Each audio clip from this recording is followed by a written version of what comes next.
Hold on. We're going to go down this very steep hill. Hopefully I don't lose Jeandré.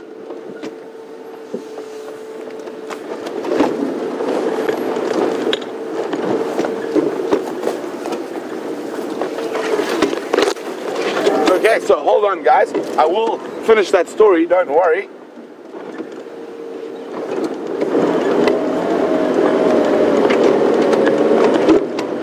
Just going to be on the radio for a second.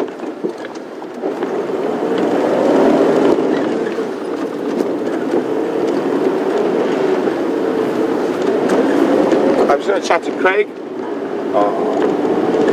Whoa! Back book box.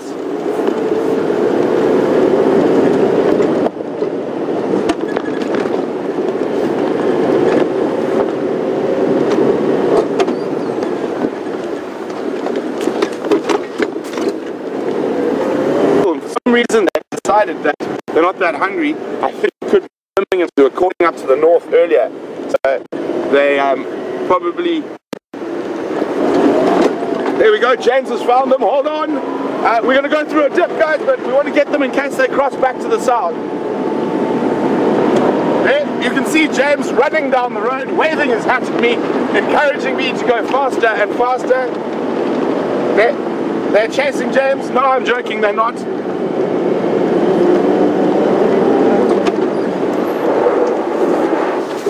On Leadwood Road.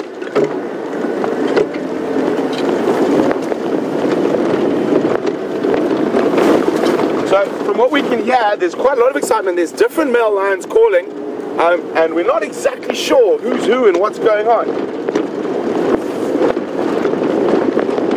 So there's male lions calling here on Jumak going that way, and apparently there's someone with the Matimbas that side going this way.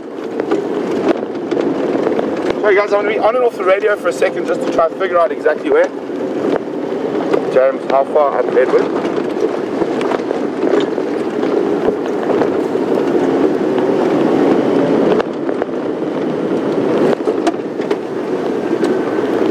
Okay, copy. So sort of towards that sharp corner.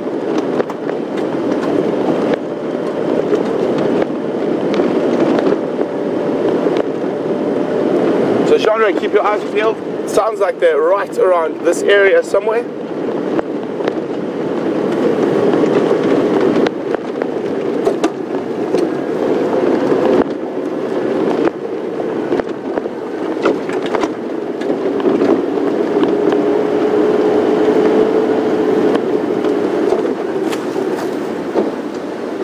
So this is the area where James, while he was walking, he heard them calling. He thinks they might be around here.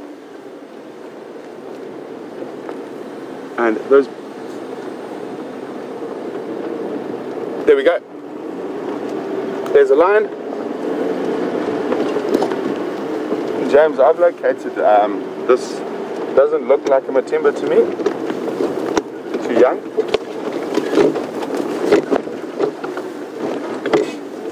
Okay, so this is definitely not a Matimba. Who it is, I'm not sure at all. Oh, he's a little bit nervous.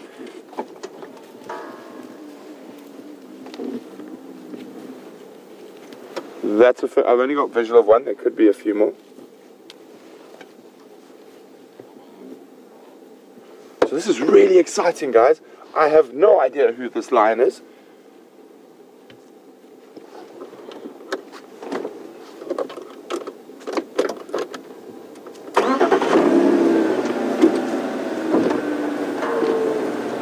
So he's heading towards where the Matimbas are with a kill with the Styx pride, but there's just one we can see here. No, there's two. There's another lion. Three. This could be the Birmingham Boys. This could be my first time with the Birmingham Boys. Base stations are visual of 3 Madodengale now. Just off Leadwood, just to the south of that sharp corner.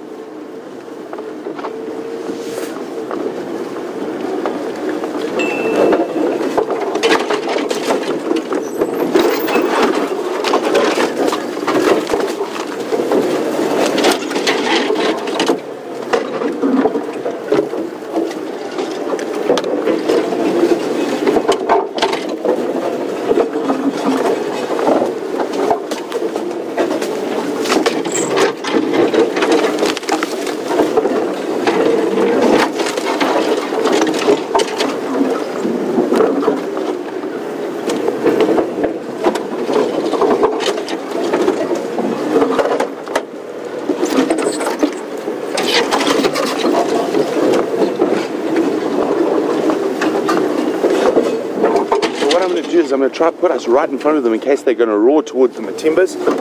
So apart from looking at them, we should get the full force of 3 male lions roaring.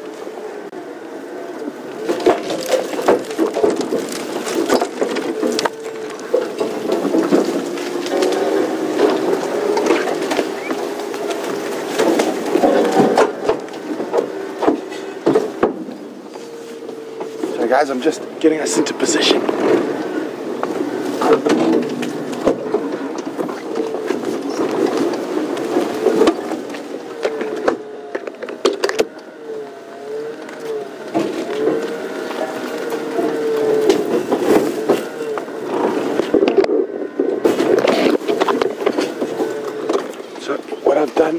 Jeandré is going to show them to you now, but in case they do roar, we're going to be right in that sort of vortex of sound.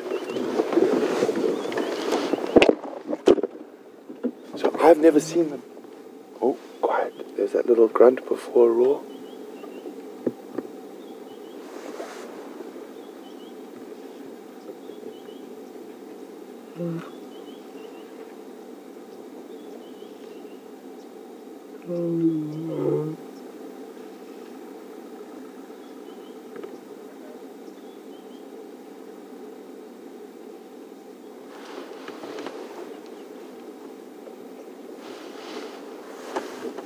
So the only thing that's going to make two...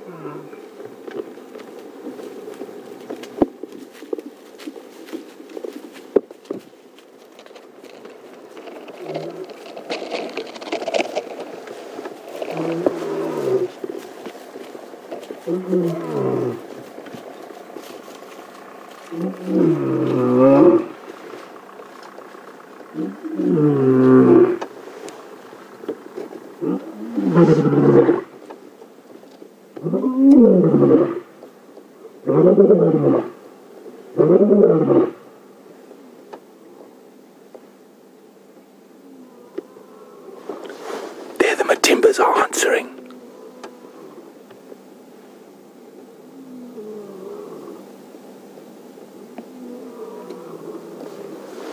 We could be in the best possible position to see what's going on between these two coalition of male lions now.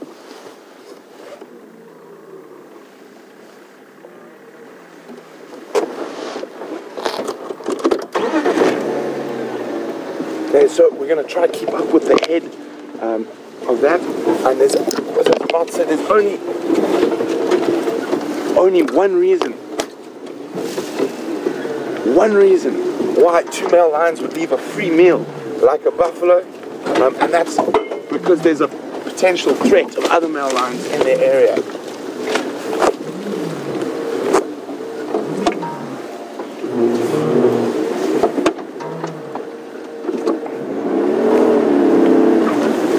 Sorry guys, there's a couple of other vehicles trying to get in here. I'm just going to have to call them.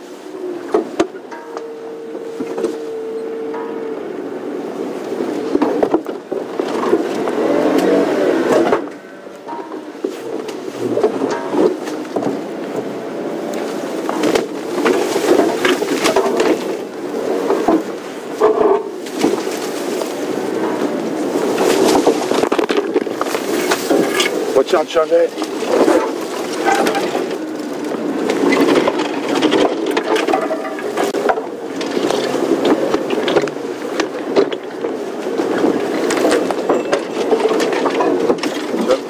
Two younger, if they are the Birminghams, just walking parallel to us, and that older one, you can see his mane's quite a lot fuller, is leading the charge and roaring straight, issuing a direct challenge at the Matimba males.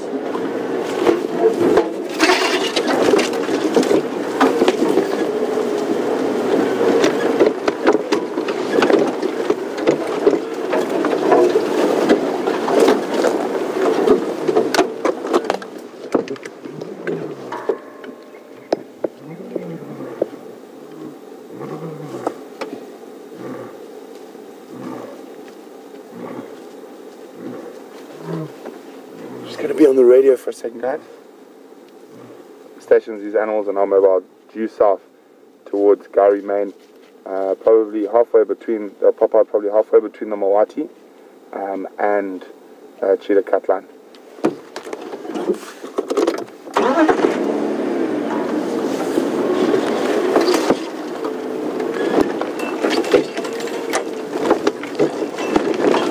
Quite a long way to the west, I'd say closer to the Moati.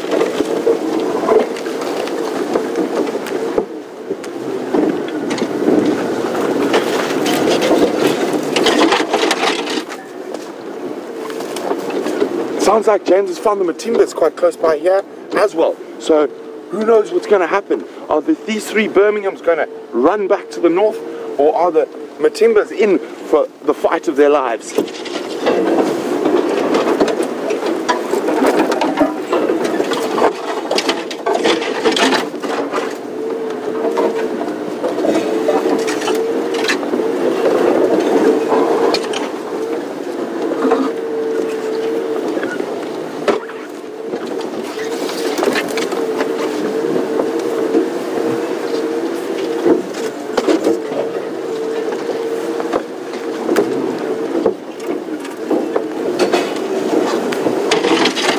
The Matimbas are probably less than a kilometer from where we are now.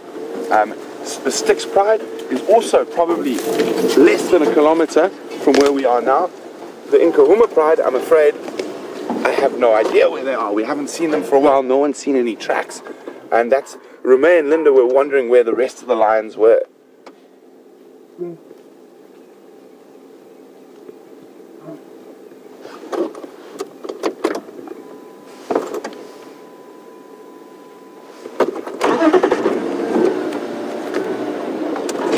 I'm hoping they don't go too far to the south there. There's some really messy drainage lines that we would have to try go through.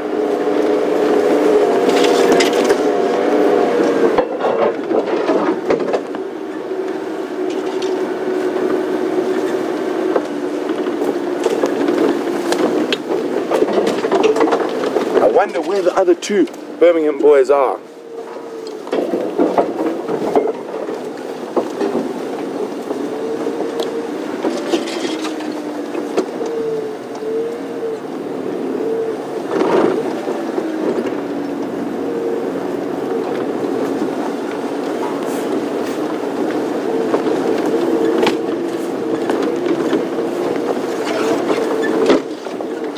So as these Birmingham boys head closer and closer towards the Styx and Matimbas, we'll just get you guys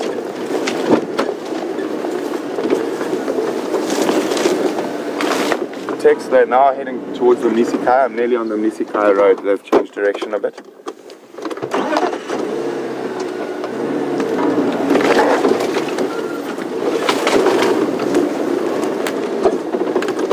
So Brandy in Texas is wondering, would the Matimbas get the Styx females to move away, or would they stay and fight to protect the cubs? Brandy, I think the females will make the decision at some point that they would move away and abandon that kill if they felt that these lions were getting too close. They've stopped briefly. One's laid down in front, and we've got this beautiful young male in that morning light there, and I'm so excited. This is my first glimpse of the Birmingham boys. So from where we're sitting right now, the Matimbas are less than 400 meters.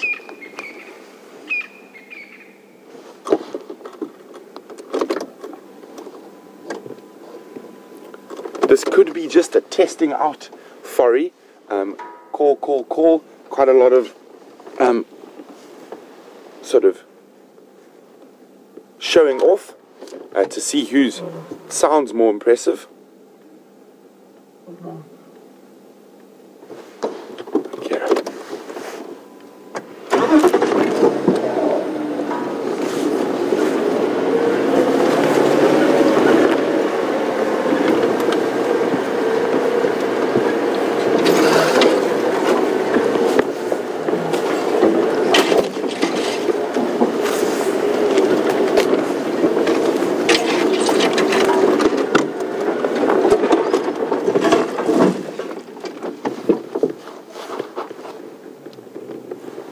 Taxon.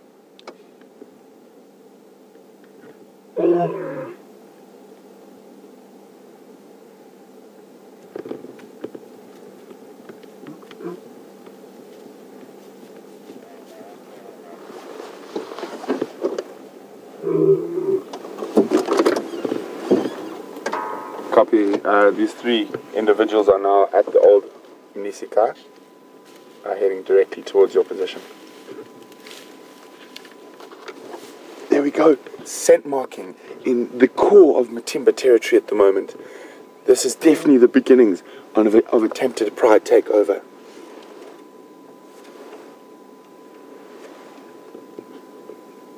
So we got asked yesterday whether the Birminghams had started scent marking on the Sunset Safari, and now we can see that they are definitely scent marking and taking off swathes of Matimba territory. Now, how the Matimbas react to this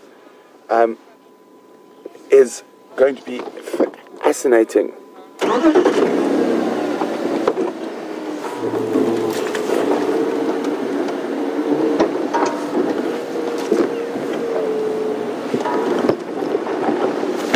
So we're now probably 200 meters away from where the Matimba males are.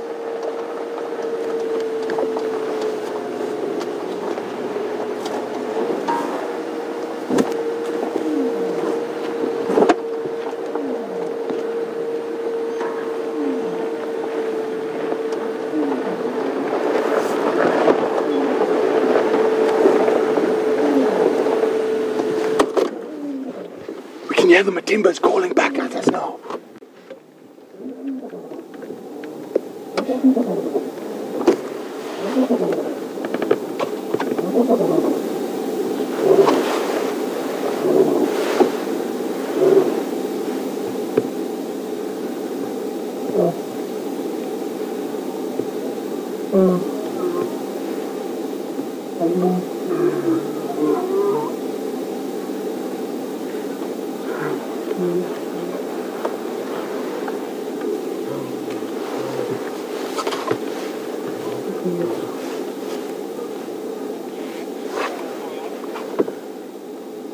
So,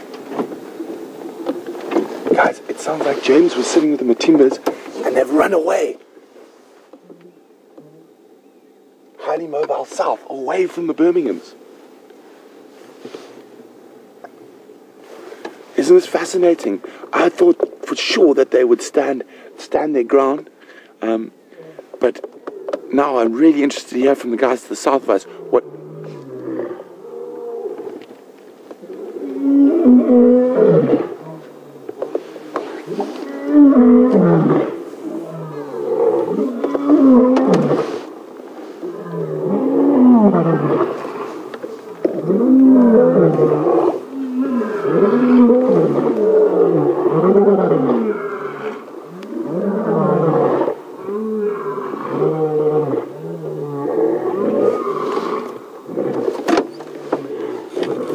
Okay guys, how amazing is that? We've got lions roaring all around us, but I want to get us into in a really good position now.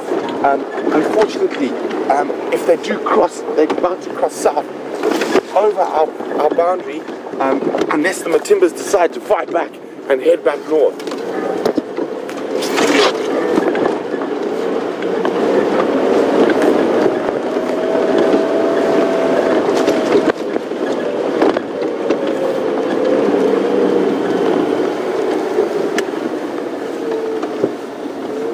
That we will just get into the spot.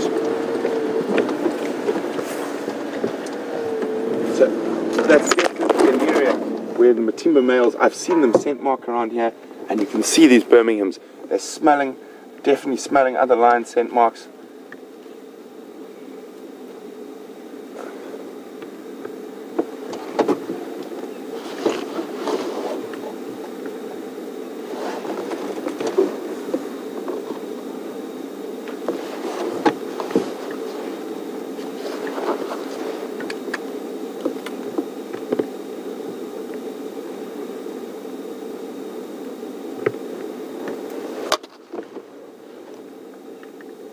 So as we see these young Birminghams scent marking over the Matimbas, Edward was wondering, do they have a distinct smell like leopards do? Edward, not. I mean, it smells vaguely like urine when you're very close, but not as distinct, not like that buttered popcorn of a male leopard or female leopard. So I'm just going to wait for this guy to cross, and then the boundary is probably 50 meters from us, and they are hot on the heels of the Matimbas. And so we're just going to try to get there before they cross.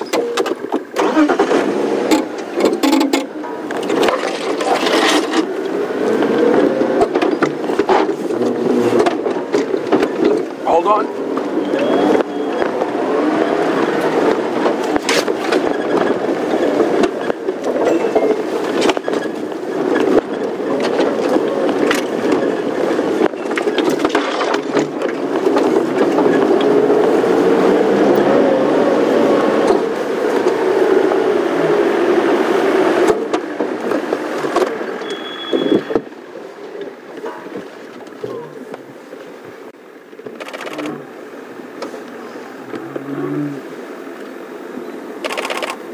So if you hear that click, click, clicking away, it's just me taking a few photographs.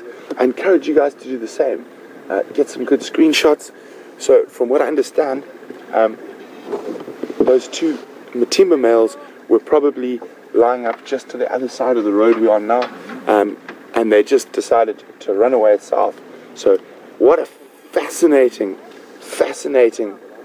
morning it's been so far. And finally, the question whether the Birminghams are really putting pressure on the Matimba coalition has been answered, and the answer is most definitely 100% yes.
So he's now crossed to where the Matimbas were lying, and he's roaring, directing a challenge straight at them.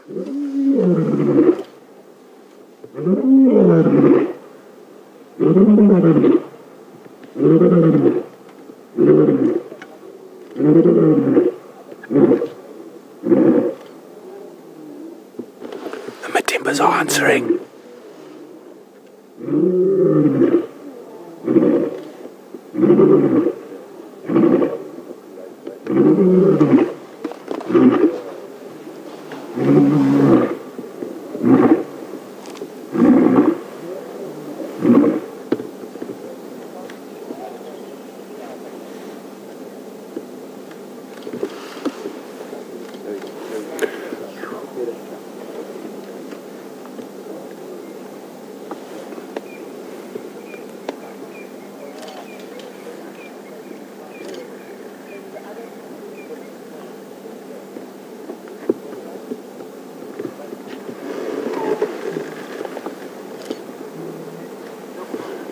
Just standing by there. It's going to be fascinating whether the Matimbas decide to respond to this challenge. At the moment, from what I hear, they took the chicken way out and they ran to the south. So both Matimbas are together. George Ann from Illinois was wondering that. And so far we only have 3 of the Birmingham males here. But there were so many tracks around on all the roads this morning that it's possible that the other 2 could be en route.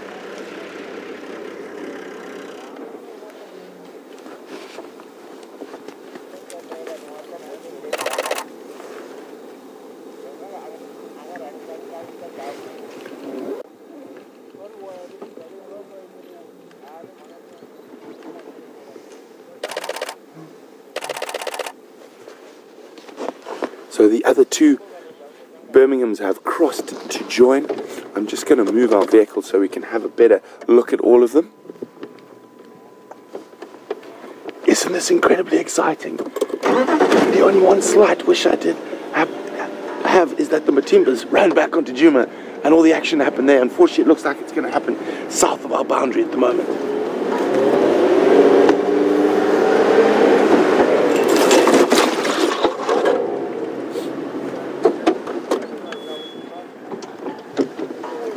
So they're busy marching.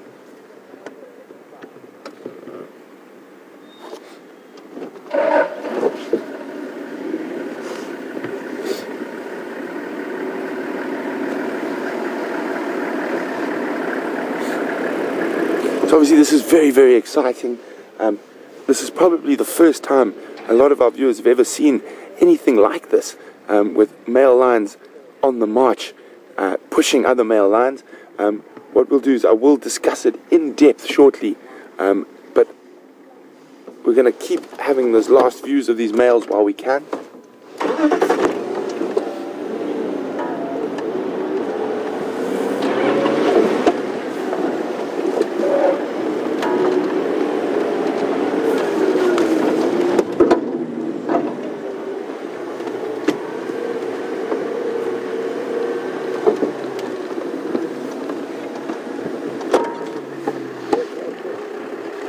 We're going to try have a look at the last views. They disappear. They're calling again.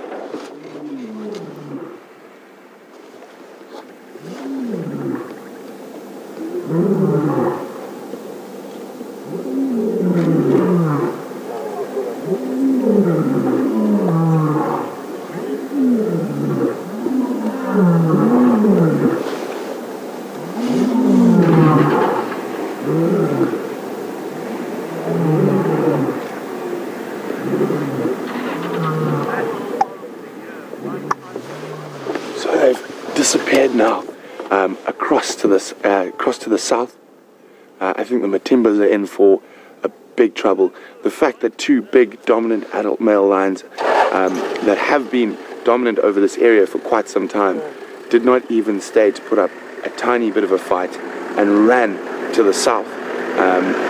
We'll get hold of James on the radio and tell us if they were highly mobile or just walking away, but I've got a suspicion that they were highly mobile to the south.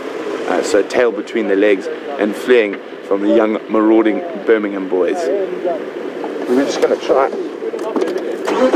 get out. There's lots of cars at this junction. I'm just going to try to get us out of here. The big question is, where are the other two Birmingham boys?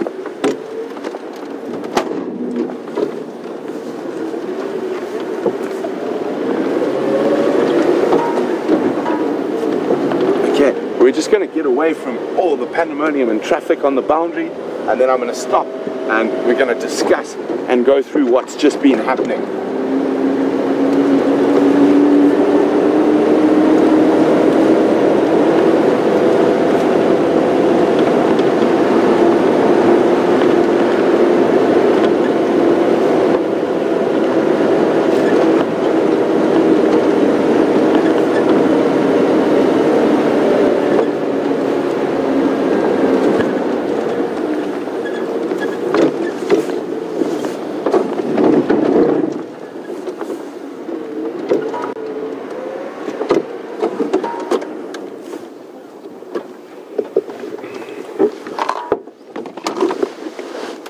Just hang on a second, guys. Let me just get comfortable here.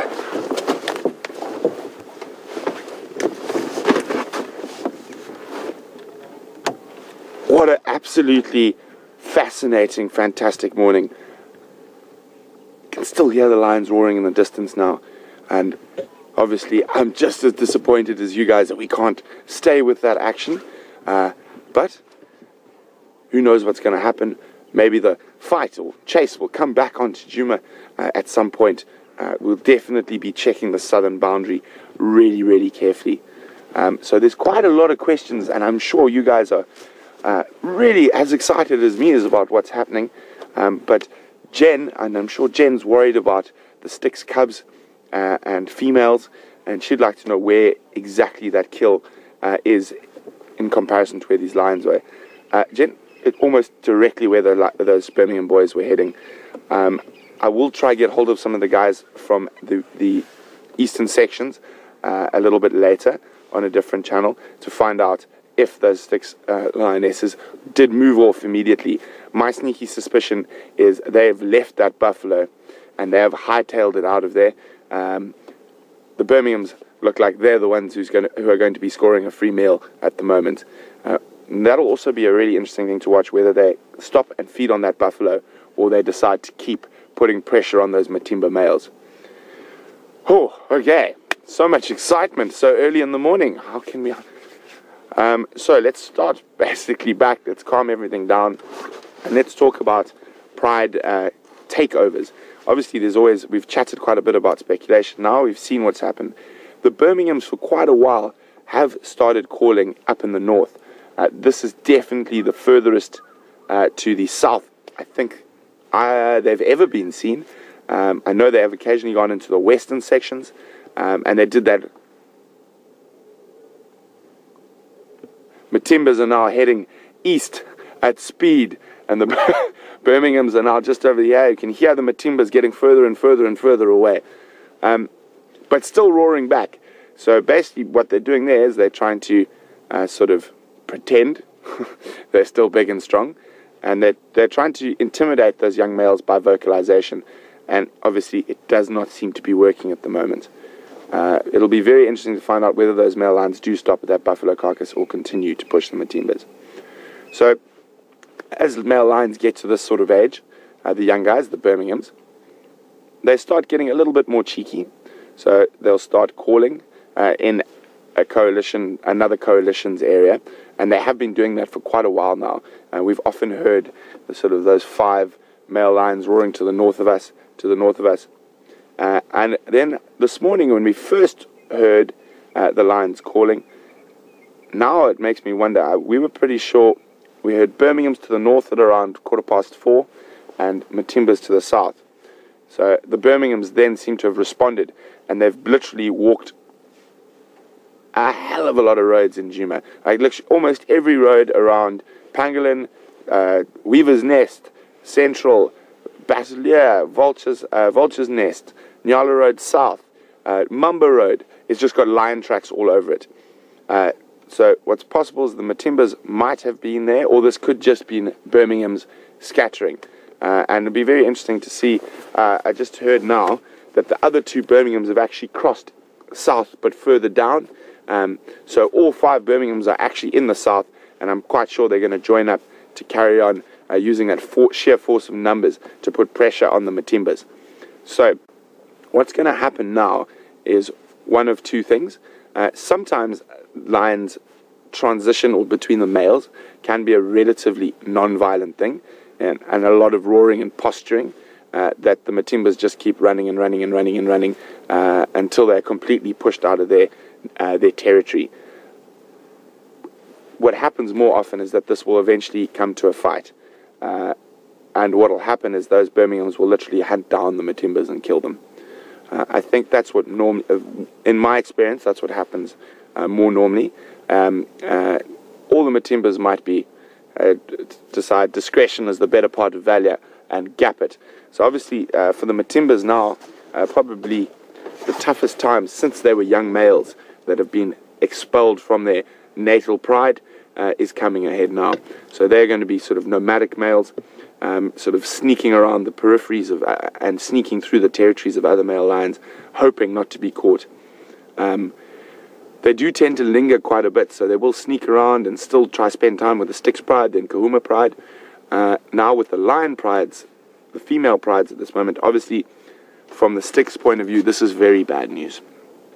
For 2 reasons. Obviously we saw that Styx lioness mating with a Matimba male last night. So that's...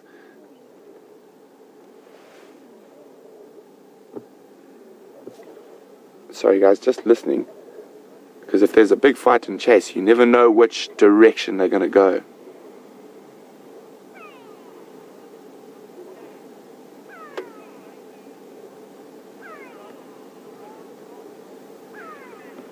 Calming down. So the Birminghams are definitely moving straight back towards those Matimbas. It'll be interesting to see how far away the Matimbas are when they respond to that. So, sorry, back to that. So, probably the biggest risk for the Matimbas now is being on a carcass or a kill, and the Birmingham smell it and manage to come in a sneak attack, not like this, which is an open aggressive push at the territory.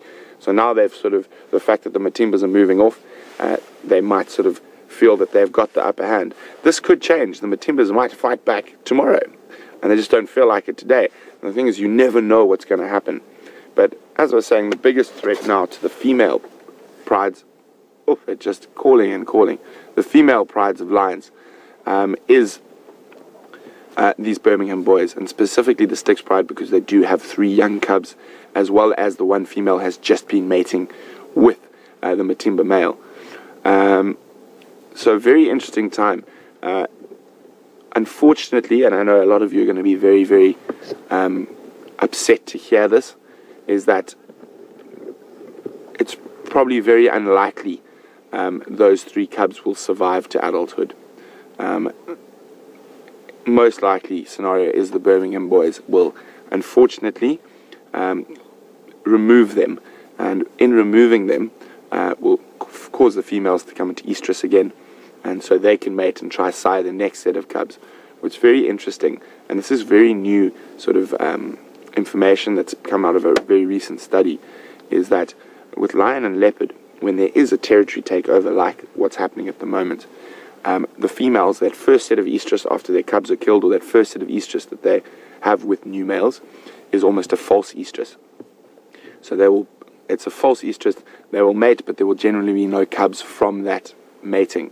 And there's a very good evolutionary reason for this, is that the next estrus cycle is probably going to be in about 3 months, and it gives the females a chance to decide whether these males are actually going to stay around, or they're going to be kicked out by another group of males very shortly. So it's generally only that second estrus cycle that they will mate with a new group of males that you will get cubs. So unfortunately, from a lion point of view, it's probably going to be a while before we see cubs again, but really, really exciting and interesting stuff to witness. Nature can be incredibly violent and incredibly harsh, but we must remember it is nature, and we cannot force our human emotions on a natural system. So as sad as it is, and I'll be very sad if the Birminghams do catch up with those little Styx guys, it is part of nature, and it is part of lion dynamics, and that is how these pride changes and territorial changes happen. So very sad, but it is a necessity. The Matimbas have been in power for a long time, so it is bringing a completely new genetic bloodline into the area, which is, in the long run, very healthy for the lions. Staying with the same males for too long, they end up mating with their daughters, and so the genetics does get quite muddied, for lack of a better description. But we will be following what's going on here very intently. I am super, super excited about this, even though as I said, quite sad that the Matimbas are sort of at the end of their reign and the Styx cubs might be under threat. The fact is, we're going to have lions roaring all the time, as they are doing right now again, and it's very interesting to watch, and from a purely naturalist point of view, we can see what would happen in the situation. So now, then Kahuma pride, Styx pride, possibly Torchwood pride, Talamati pride, I think those are the prides that the Matimbas have lorded over. We might find lions we've never seen, like the prides from near the Kruger Park boundary, like the Talamati and Torchwood, all over the place, and 2s and 3s and lionesses all over. So they will be trying to avoid these Birminghams for the beginning until they've really established themselves. So it is going to be a very exciting time to be watching the lion prides.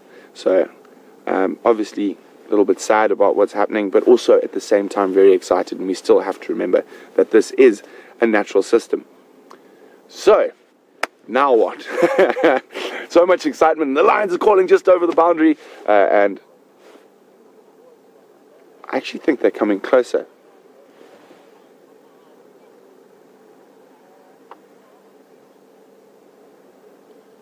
I think it is worth staying very close to this area. Those audios sound like it's much closer than it was before. Let me just, I've turned my radio down while I was chatting to you guys. I'm just going to ask Tax what's going on.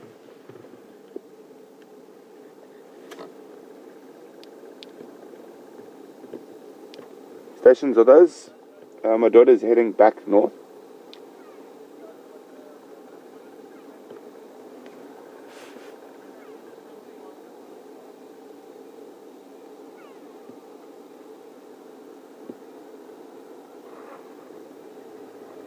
Yes, they are. Okay, hold on, we're off again.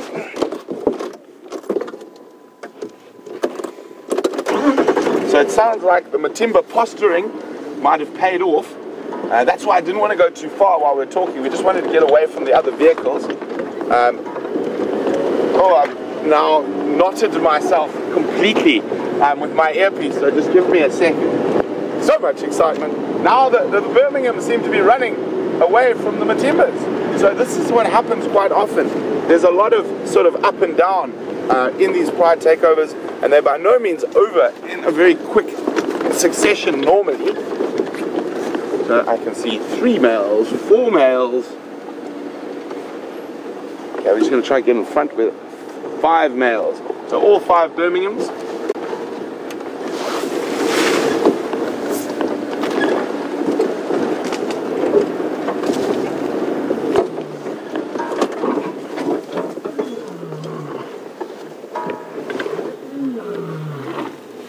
Still roaring, but just possibly not looking as confident as they were.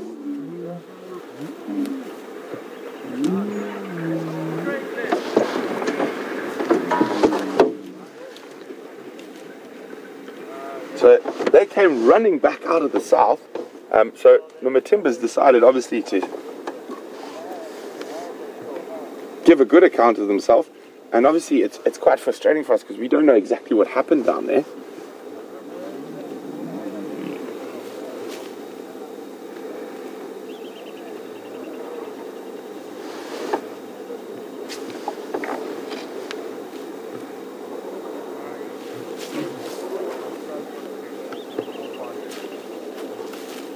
Hello, boys.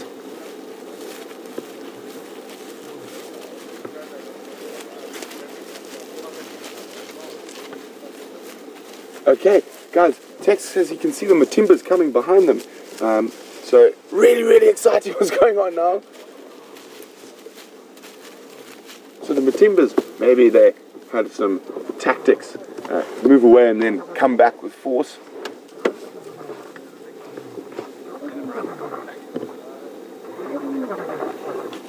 That roaring we're hearing is the Matimbas. And here comes the last of the Birminghams at quite high speed. Oh, he's going to stop for a scent mark though, just in case.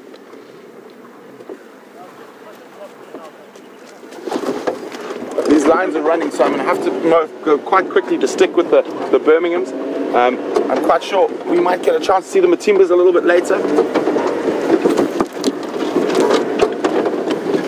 So as I was saying, you never know what's going to happen, and a lot of that roaring and stuff is posturing at the beginning stages of these pride takeovers. So because the Matimbas are so big and have been dominant for so long, I think the Birminghams might have used this as just a little tester to try see how weak or dominant or what the Matimbas were, and obviously the Matimbas have responded in kind. It's difficult to say whether they waited till they could see these young males. There they are up there. But they are highly mobile now. Running through the bushes. Whoops, daisies.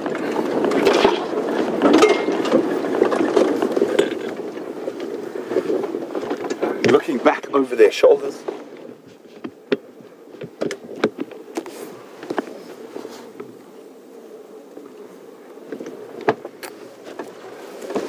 These little guys have a bit more growing to do before they're quite ready to challenge the Matimbas.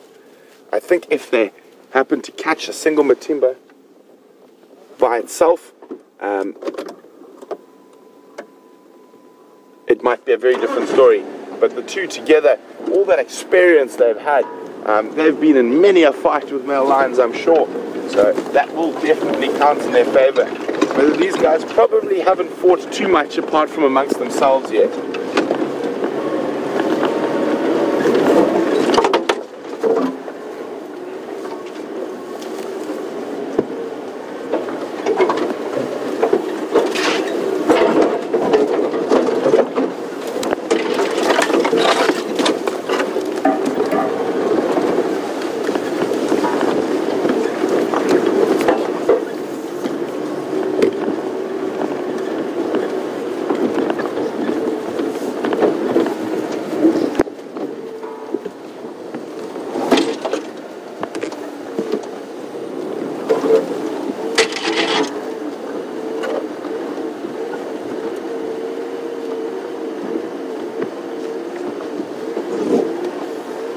So we've been listening to an incredible amount of lion vocalization this morning from the Matimbas and from the Birminghams.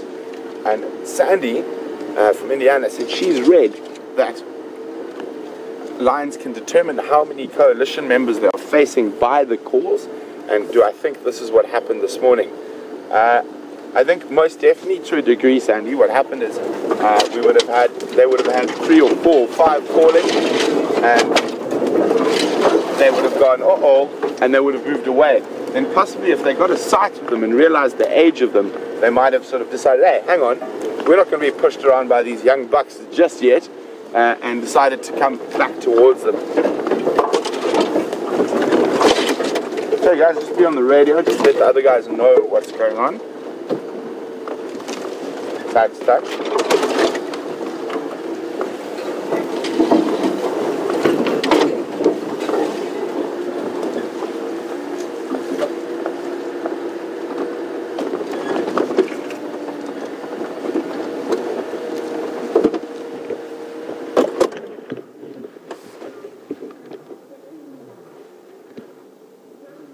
Sounds like the Matimbas have crossed into Djuma as well, but we're going to stick with the Birminghams for now. Taxon. Big hole. Okay guys, these Birminghams are about to come out onto Leadwood. Confirm Matimbas have crossed north as well.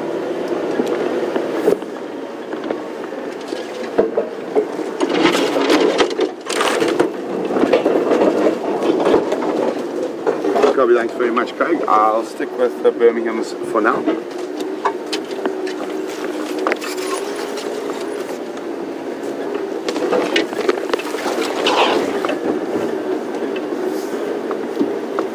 They are heading north, just crossed Leadwood Road. I'm going to try to stick with them.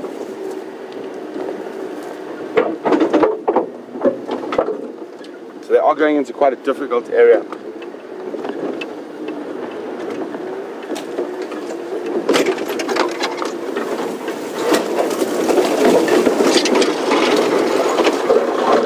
So the Matimbas are still moving north behind us. So the guys there, they haven't crossed across the boundary there, but they are within sight of it. So it'll be very interesting to see if the Matimbas decide to really push forward this advantage that they've won and keep on these guys.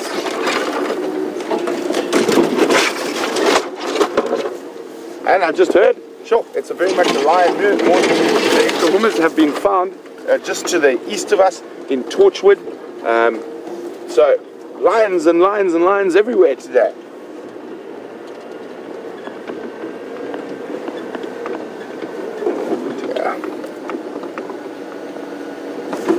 This is a very, very difficult block. We tried to follow the Kahumas through here before and we had difficulty, but I do remember a sneaky crossing point. So we're not going to be directly behind the lines for a little bit because I'm not going to be able to cross the river or the drainage line there.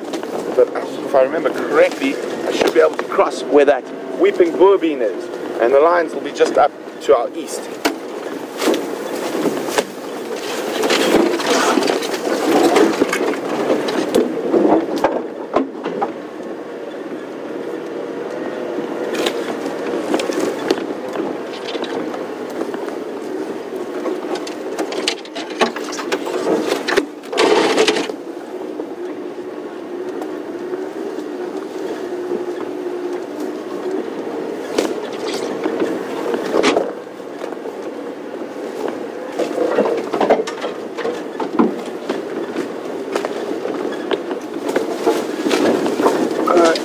So guys, I just need to concentrate quite heavily now to see where I can get through this drainage line.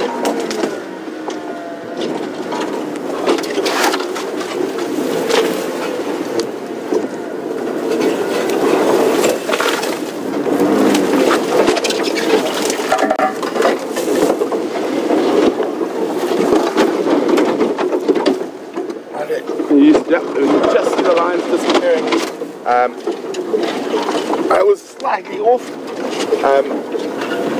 the crossing points over there.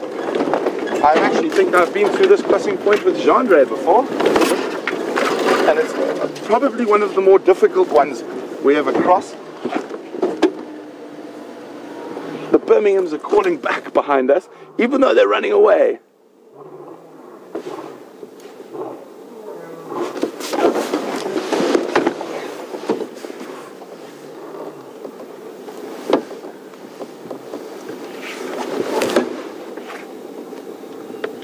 Okay, they've stopped calling now.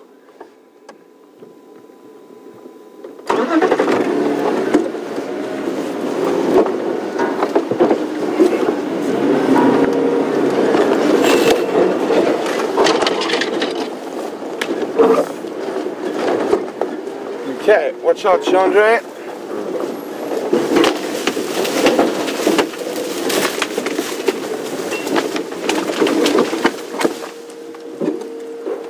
Okay? Yep.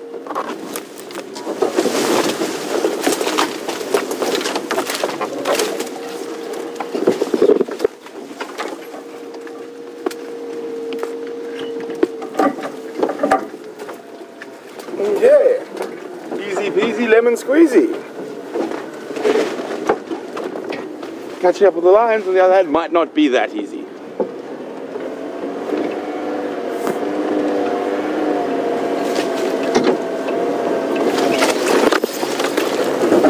Okay, just an update on the Birmingham. Okay guys, lost them as I cross the drainage line, but they're still generally mobile straight north towards Mumba Road.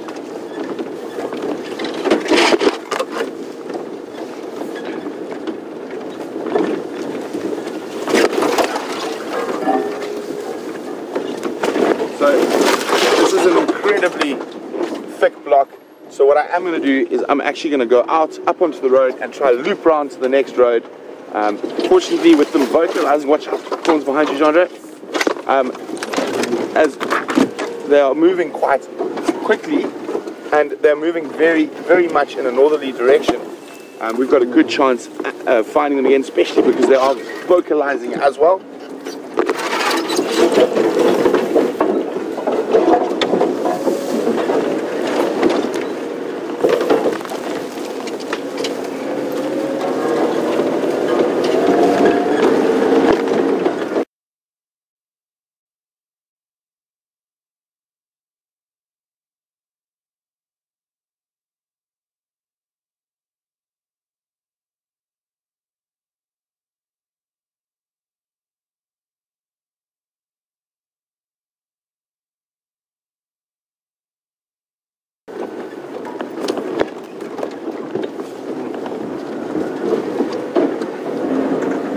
Okay, out of the bush, let's try zoom around to Mumba Road.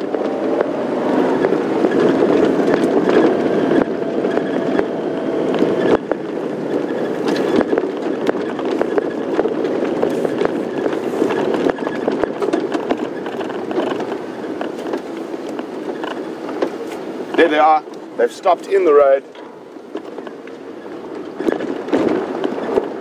Or one of them at least.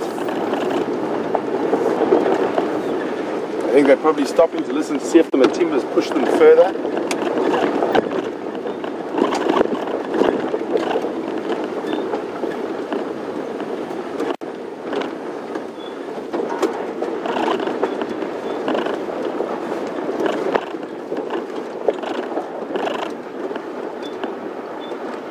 So not often you get to look eye level of the line when a nice little drainage line is lying up above us.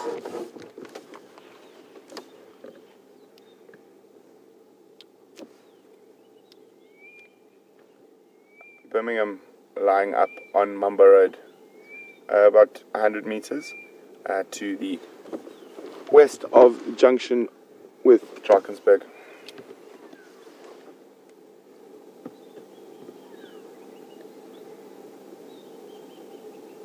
So we can only see one, but I'm quite sure the other 5 probably not too far off.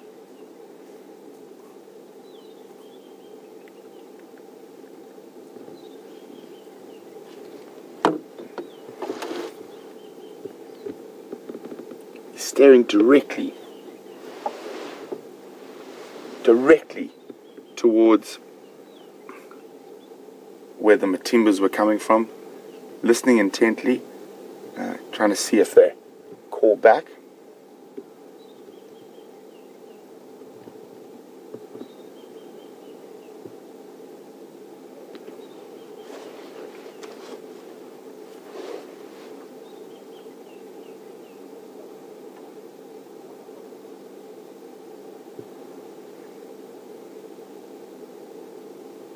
So we're just listening carefully now, see if we can hear where the Matimbas might be.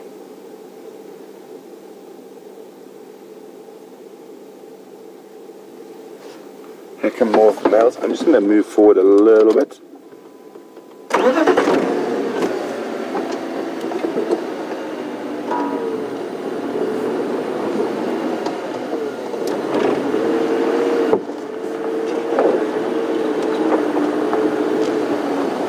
So there's the others are arriving. It looks like they're going to continue.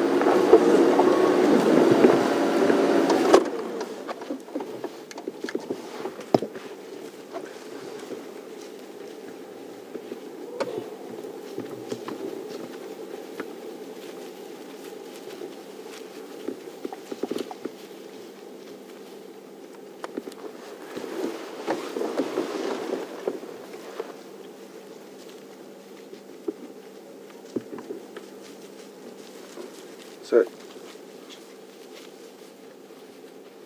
John and Dave are wondering, would the other Matimba males try join up with,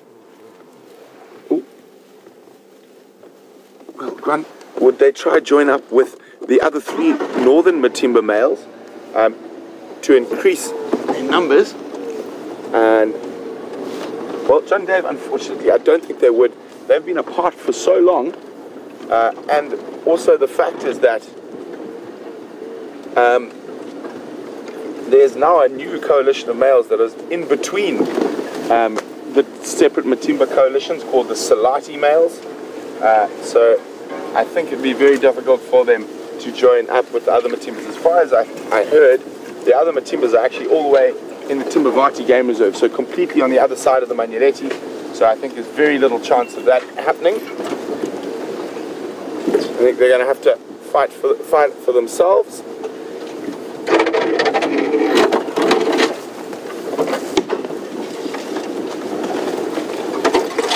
So they're going to go keep me busy now, going through quite a thick area.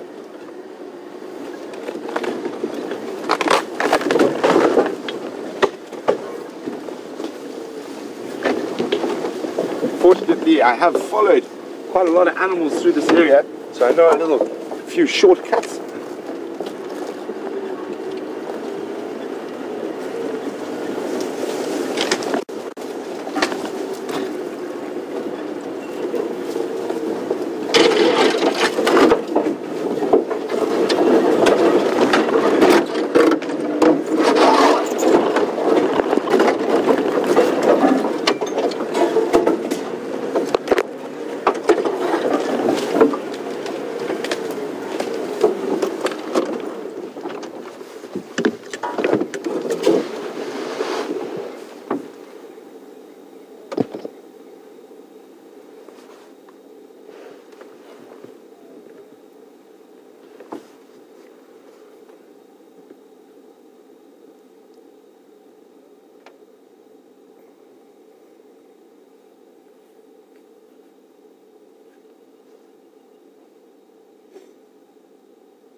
So on the Sunset Safari, we saw a hairy-bellied Matimba mating with a Styx lioness, and Ron from Scotland is wondering, the fact that he's been mating for so long, Will he be a bit weaker? Possibly, but I don't think enough to warrant any worry in a fight. The lion fights are very, very aggressive, but generally very, very brief, and it's over very quickly. So a lot of that initial fight is what accounts the first couple of seconds. I think the experience of the hairy Betty Matimba might outweigh the numbers of the Birminghams at the moment. Might be wrong, and with these lion sort of dynamics happening at the moment, and takeovers and pride takeovers and area takeovers, there is a lot of this back and forth while they try size each other up to decide whether or not to go in for the sort of kill. Sorry guys, people just trying to get hold of me on the radio. Station looking for Brent, go ahead.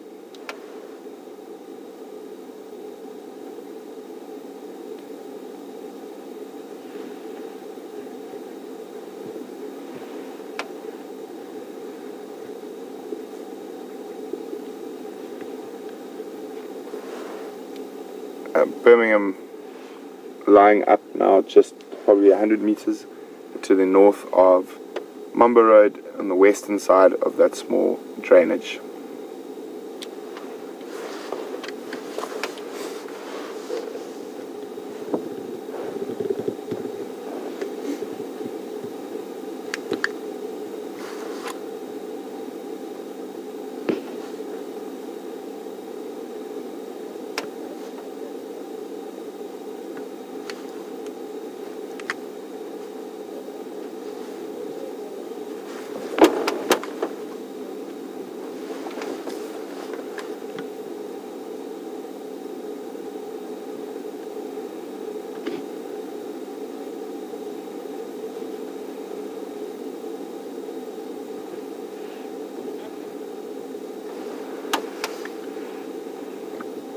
So we saw that Styx lioness mating with the Matimba last night, and Gilly from Milwaukee is wondering whether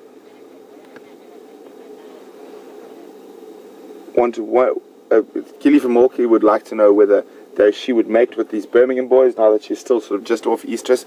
I think at the moment, Gilly, she would avoid them at all costs. They're young and they're not possibly the best option at the moment. Although saying that, if she came across one of them by themselves, she might. But I think a group of 5 at the moment, sort of young and dumb and full of testosterone, so they could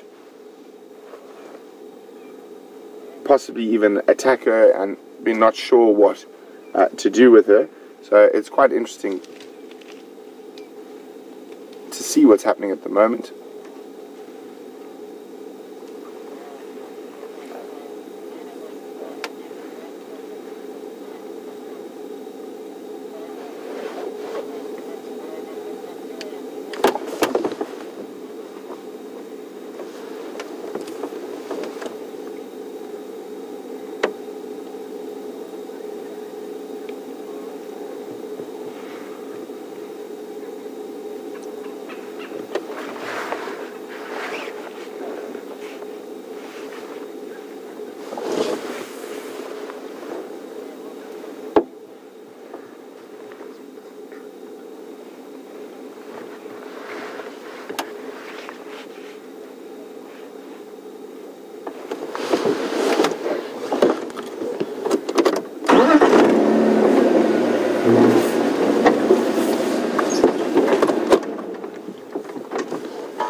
So Linda from Spokane, welcome.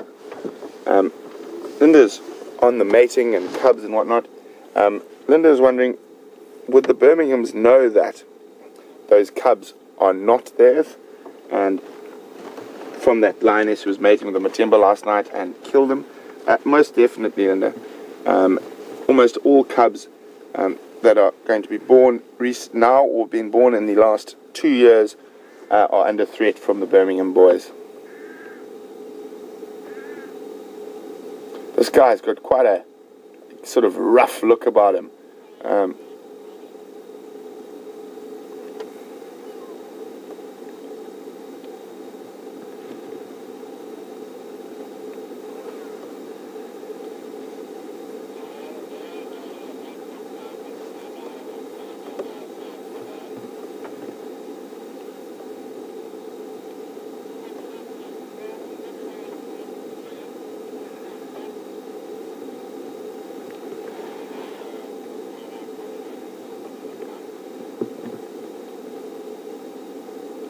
So I was saying he looks like he's been in a bit of a war, a bit like a boxer. Does look like he's got some swelling on his left eye. It's not 100% sure. That could be from fighting with other members of his coalition.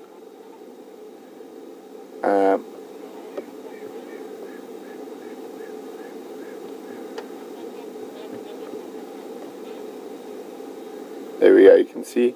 Let me try to get my binos and have a closer look at that.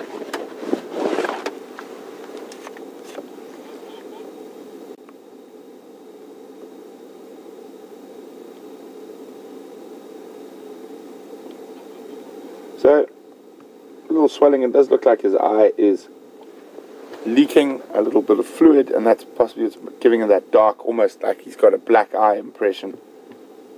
That might not be from fighting. That could he might have got grass in his eye that's irritated him, or even a stick.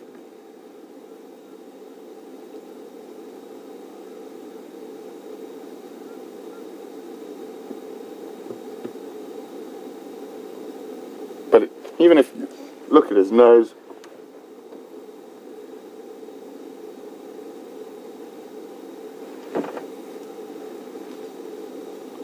you can see there's a bit of bare skin behind his ear, and that looks more like he's been scratching than anything else. I don't think that's from fighting.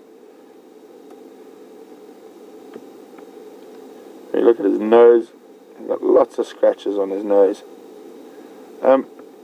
Being part of a coalition of 5 male lions, their meal times will be very aggressive, so a lot of those. Oh, there we go. Actually, as he turns his head, you can see there's sort of a little wound there behind his ear. Very superficial. And you can see it's started healing already.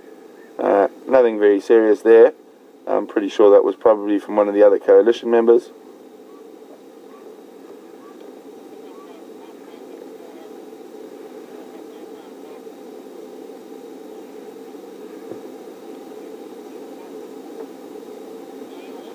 Does look like he's got very, very short whiskers.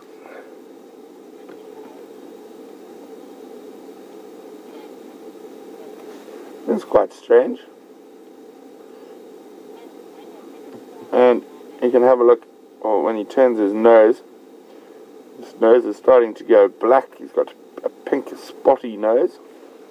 So I just heard in my ear, guys, that the Matimbas stopped on our southern boundary and have now turned back towards the buffalo kill, obviously not wanting to waste a free meal.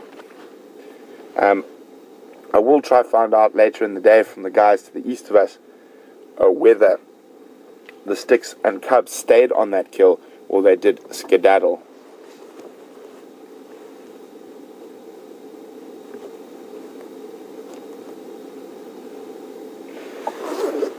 So guys, unfortunately it sounds like the gremlins on Jigger are not going to disappear today. So unfortunately you won't be seeing Jamie this morning, and you're going to be stuck with Jeandré and I for the rest of the drive.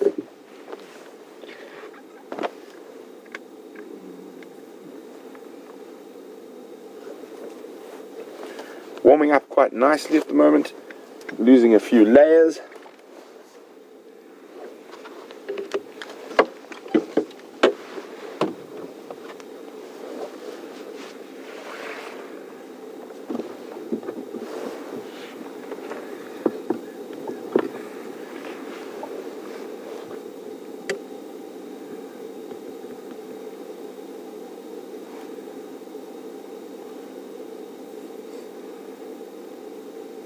It has been an incredibly sort of exciting start, and Sandy from Indiana said she's been watching for many, many years, and said this is possibly one of the most exciting drives she's ever watched. Well, thanks very much, Sandy. Great to have you on the back of the vehicle. Really wonderful to have you with us.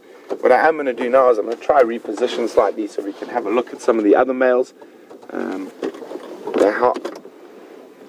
Try to see where I can sneak around them.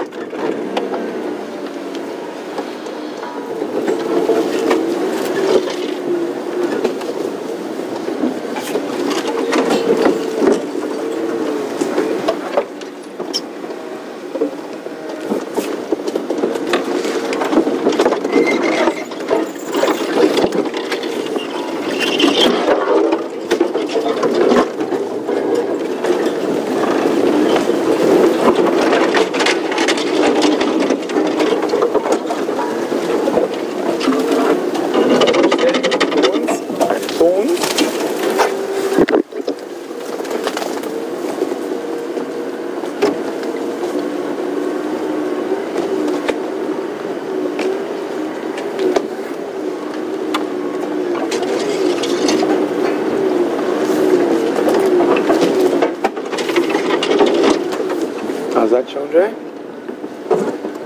Maybe just left hand down forward.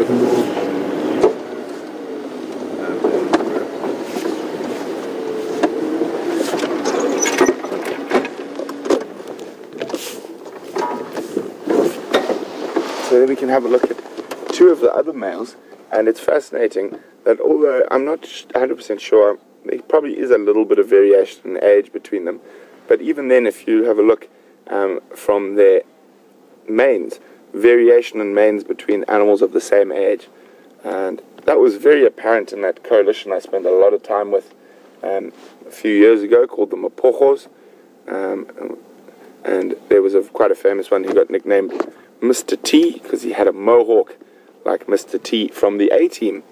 Although most of the trackers didn't call him Mr. T, they called him Satan.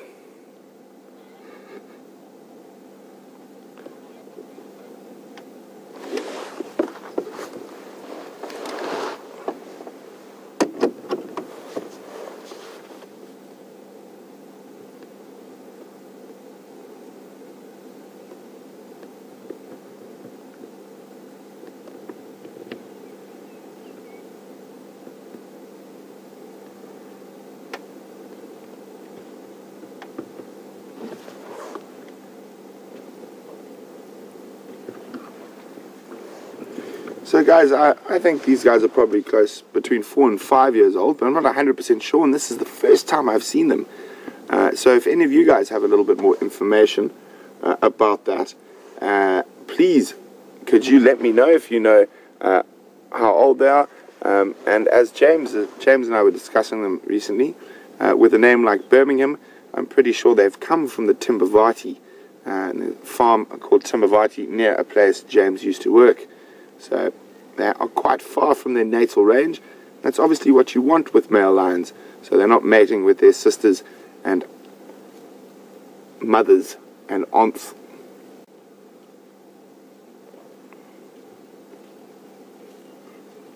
And you can send that information to me via email or via Twitter. The email address is questions@wildearth.tv, or you can just use the hashtag Safari Live on Twitter.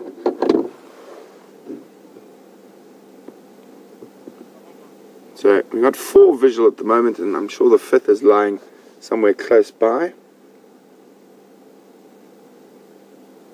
I'm just going to try reposition again.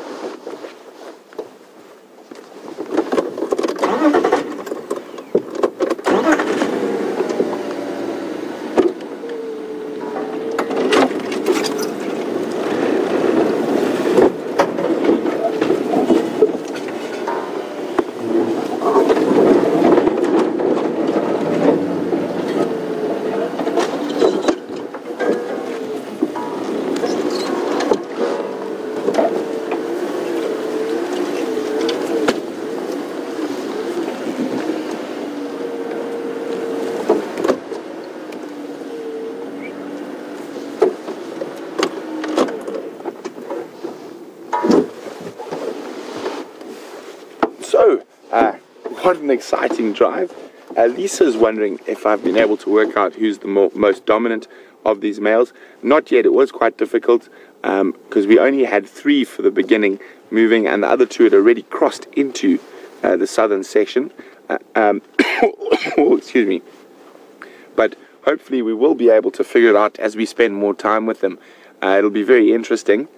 And welcome to Bob, who's a new viewer. And so this is the first drive he's ever watched. And he says he's not sure whether any other driver is going to be able to top the excitement of this. Well, welcome, Bob. Thanks very much for joining us. And hopefully we can top the excitement of this in the drives to go forward. But back to sort of lines and hierarchy and whatnot, there is a definite hierarchy amongst these 5 males. There will be one who is most dominant, all the way down to the least dominant. And that doesn't stay the same forever. It can change during the coalition's time, but normally it is relatively stable, but there will be sort of little jumps and drops. But now it looks like they're settling down. I don't think they're going to move too much from here. So they've probably put about 1.5 kilometers between themselves and the Matimbas.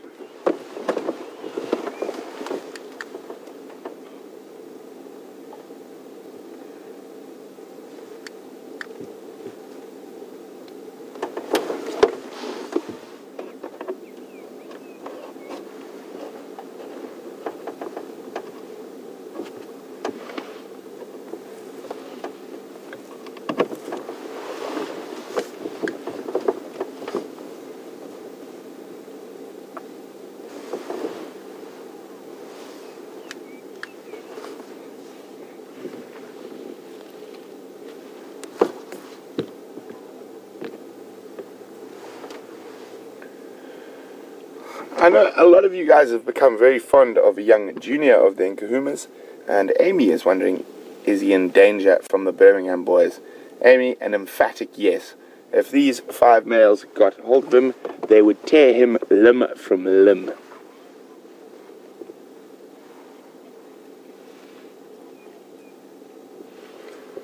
But fortunately for Junior, he is probably been listening to all of this, as the Nkuhuma pride's probably, as the crow flies, 2.5–3 kilometers from here, and if he's got any sense, I think he should think about trying to go find some other male lions to form a coalition with and move very far away from where the Birminghams are. I think time has come for him to leave his natal pride.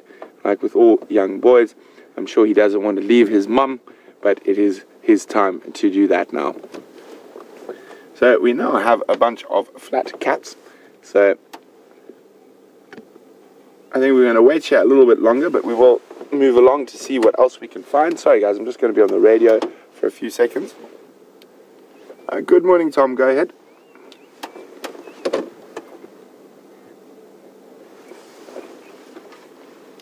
Affirmative. They're lying up now. Best access is if you come west down Mumba, you'll go past a small drainage line just past, or probably about 100 meters from the Drakensberg junction. They're lying up on the western side of the drainage line, about 100 meters north of the road. If you come down Mumba, you should get my visual.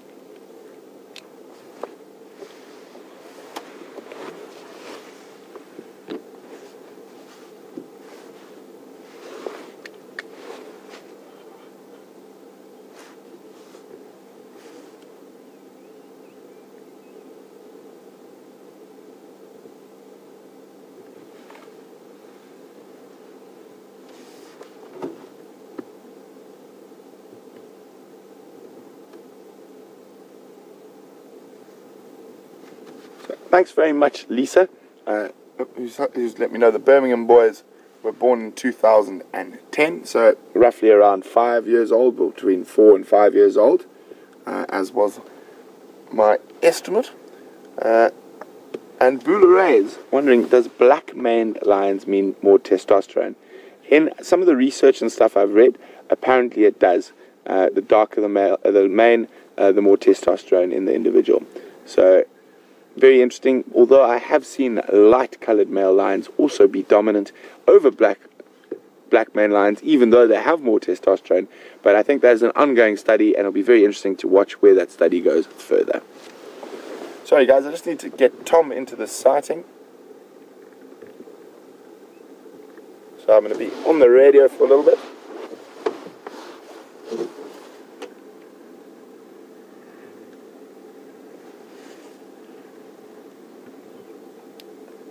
Tom, as you come through that drainage, I'm directly opposite you now to the north.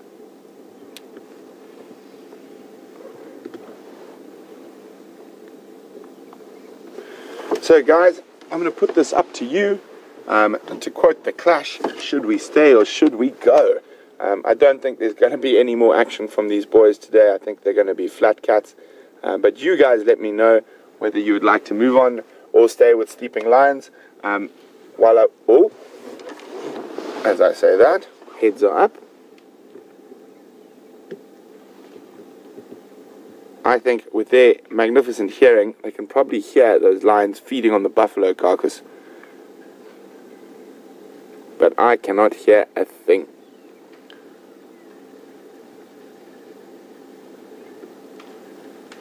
So if you would like to stay, let us know on Twitter or via email. The email address is questions@wildearth.tv, and the Twitter handle is #SafariLive.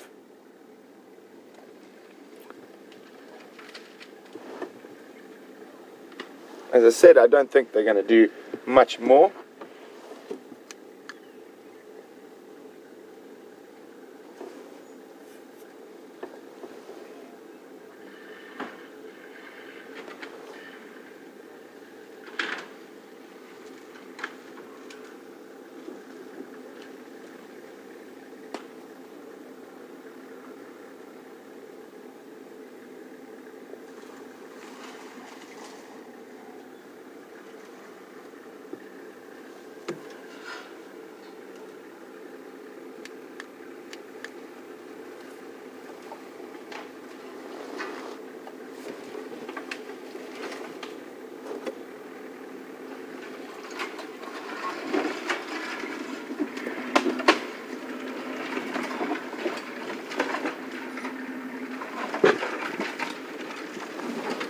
So,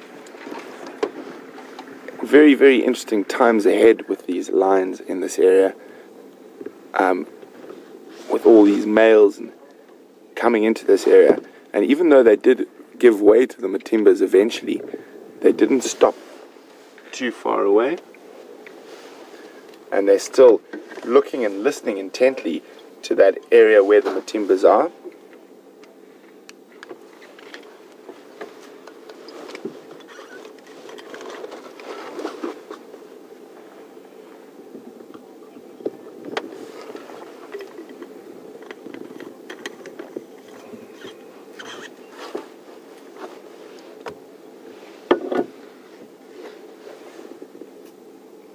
So we had a nice close-up look on this guy who looks like he's been in the wars a bit. He's got a bit of a swollen eye and he seems to have quite short whiskers. So we're going to zoom in on another male.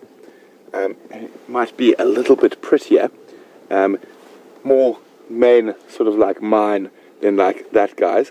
So we're going to zoom in on that guy over there so we can have a closer look at his face.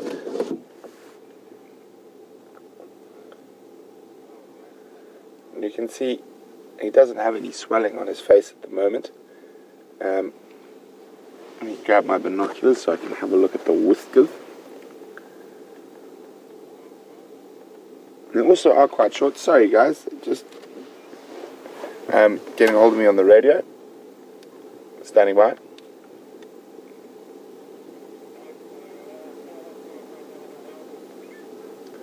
FM, myself and Tom here.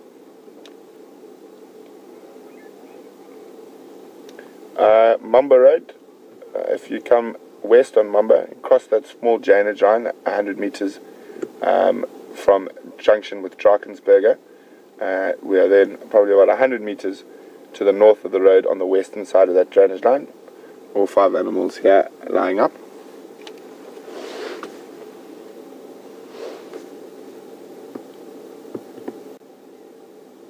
So you can see it definitely looks like those whiskers are a little bit longer.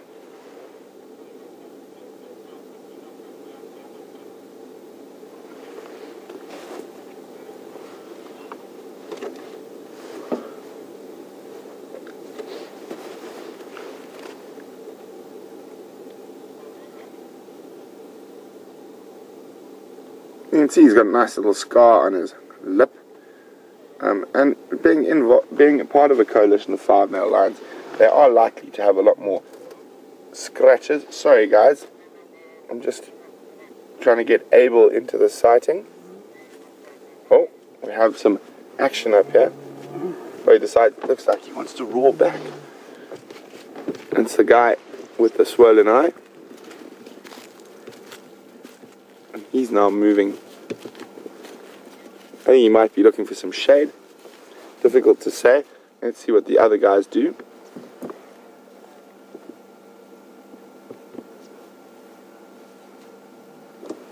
No, he's popped down.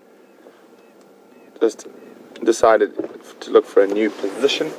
I'm just calling Abel on the radio quickly. He is trying to get into this sighting. Just explaining to him where it is. Able.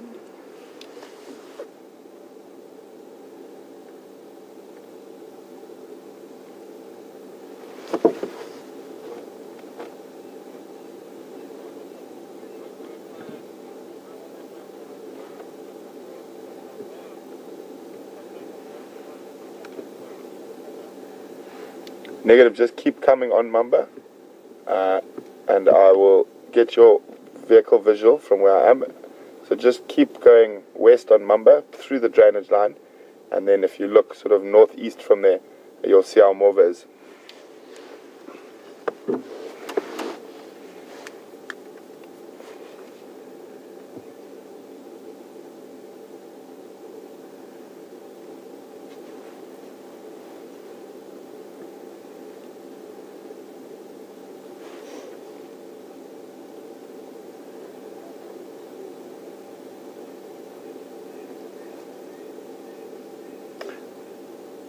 So guys, I don't think there's going to be too much more action. It seems like 70% of you out there reckon we should go, unless they're going to start calling again.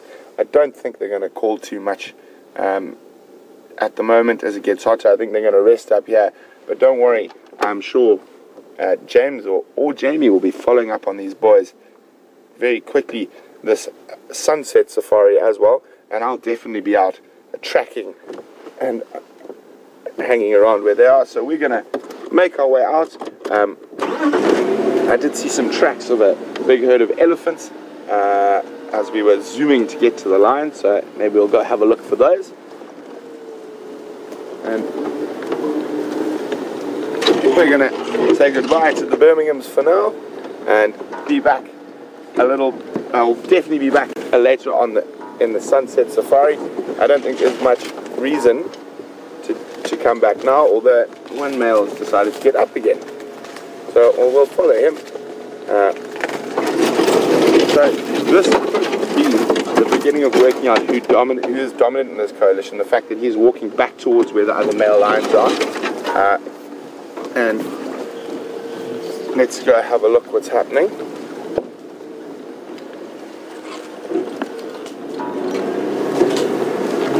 Morning.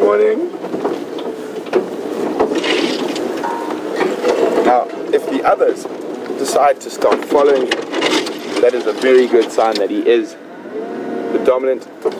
He hasn't gone very far, he's just gone to lie down. But that is the sort of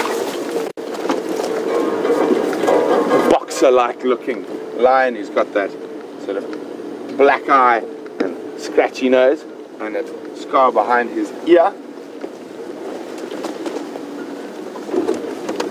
Just trying to find a way to get him out of here.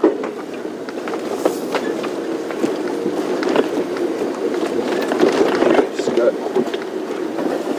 Leaving Tom and Abel with 5 Birmingham my daughters lying up just to the north of Mamba Road. Cheers, Abel. Enjoy.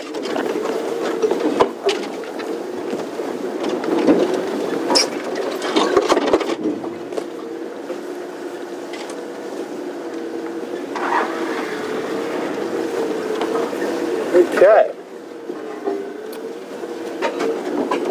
What a fantastic start to the day.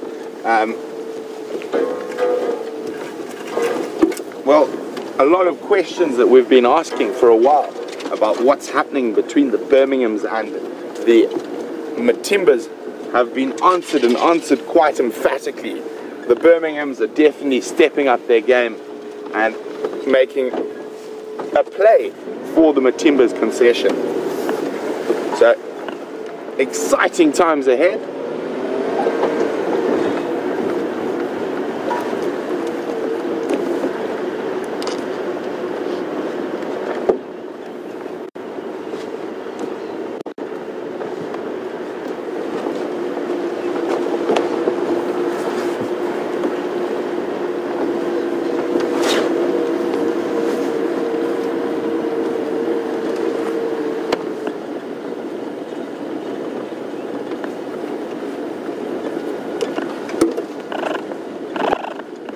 Okay, warming up, losing a layer.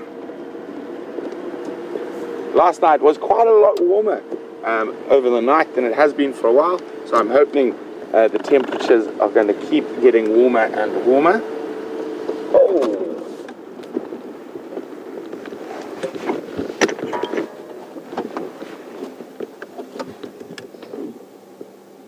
There we go. Oh, off it goes. And into the thickets. So while I sort of try get myself prepared, I'm going to ask you, what bird was that? Don't worry, I haven't forgotten about the lion story. I will finish telling it. But what bird was that we just saw? Quite a nice bird. For any new viewers, probably a good one for your bird list.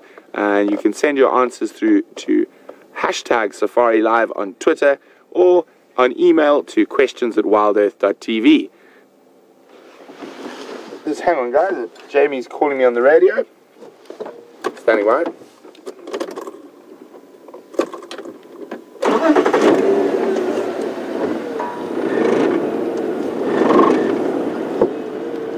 Copy will do. So she's joined up with James, and they are still out tracking, seeing what else they can find. And I think the tech geniuses are going at Jigger with a large hammer and just beating it into submission. Hopefully by the Sunset Safari it shall have been beaten into submission, and we shall have 2 vehicles out again. I'm sure you guys are all completely bored with me by now.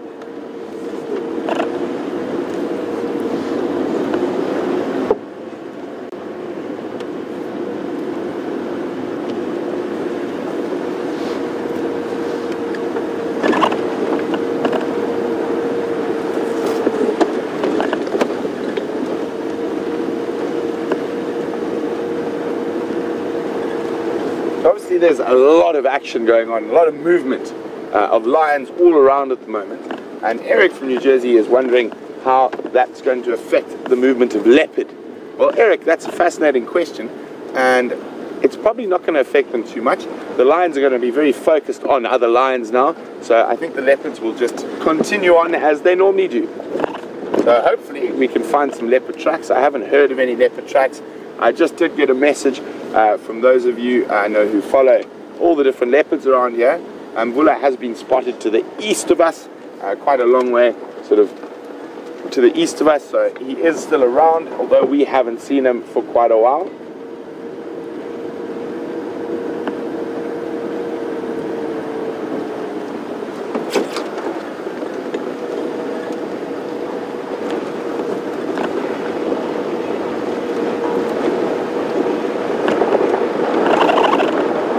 We're just going to, I think, head down towards Twin Dams where those elephants might possibly have come out, and we'll stop there and listen to see if we can hear the elephants, and I'll also finish up that lion story before I forget.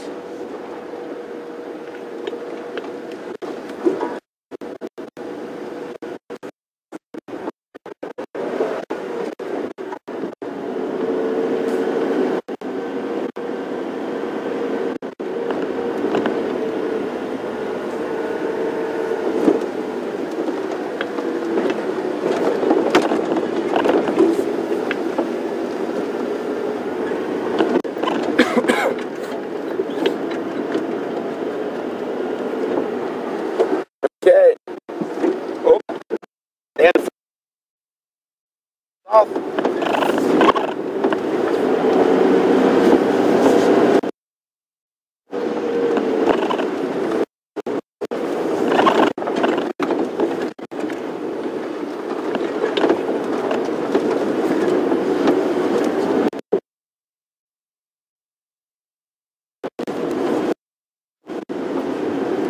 So, for those of you who might have signed in a little bit late, or you're a new viewer, we have had the most fantastic sunrise safari.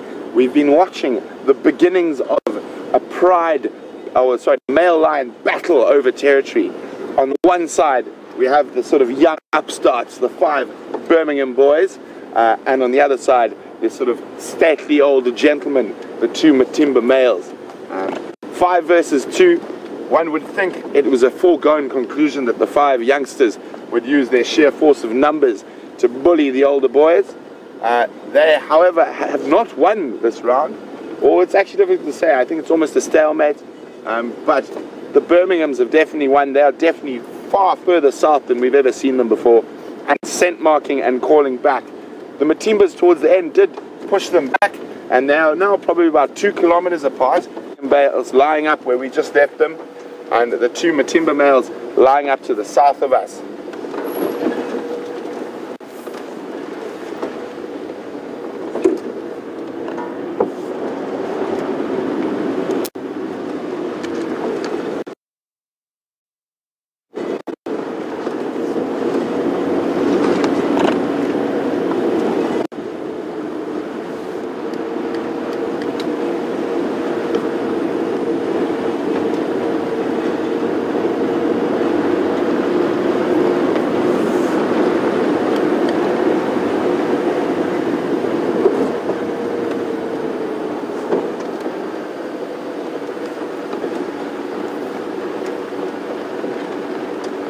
So well done to to Anne, Joanne, Linda and Bev, who got that bird spot on.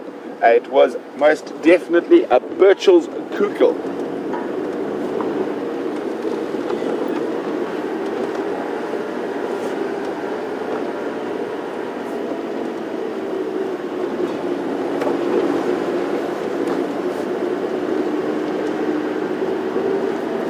So this looks like a good spot to enjoy the morning sun, possibly see if the fish eagles come to take advantage of all the catfish in the pond behind us, and a good spot to finish off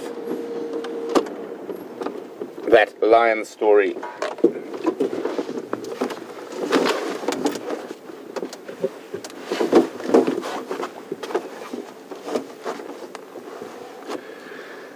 So you can see we're sitting next to the drying twin pans, and there's still quite a few sizable catfish in that mud.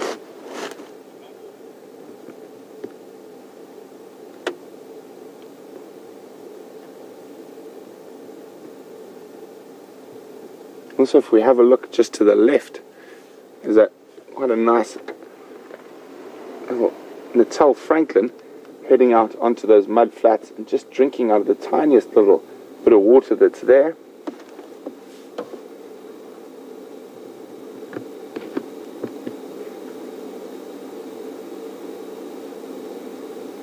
So just a reminder to anyone who's new, you can send us questions, and you can do that by emailing us on questions@wildearth.tv, or you can just use the hashtag SafariLive on Twitter. But before we get stuck into a bunch more questions, let's just watch this beautiful little Natal Franklin drinking.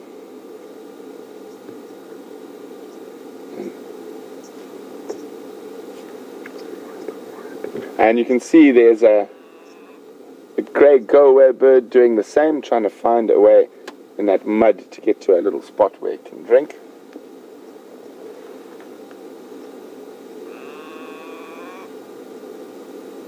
It would be quite funny if the go-away bird sunk into the mud.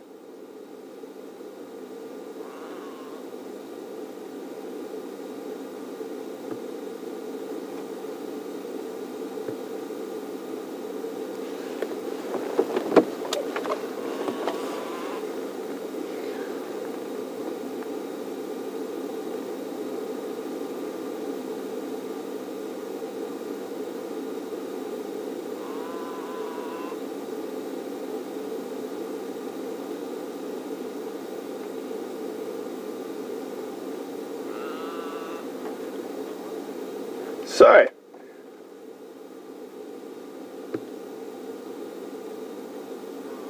as we have a look at these birds, I'm just trying to remember exactly where I was in that lion story, and I think it was where my tracker had started shouting at me to shoot, shoot, shoot.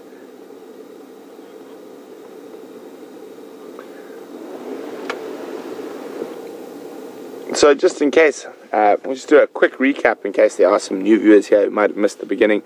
I was asked about one of my scariest experiences being a guide, and I decided to, because we were looking for lions at that time, and we found 5 of them so far. I decided to tell you my scariest lion story. And I was in the eastern sections of the Kruger National Park. Sorry guys, we just seem to be having some very strange noises coming out of our technical section. I'm going to keep talking. Jeandré is going to jump off and open to make sure it doesn't catch fire or something like that, because that has happened to us before out and drive.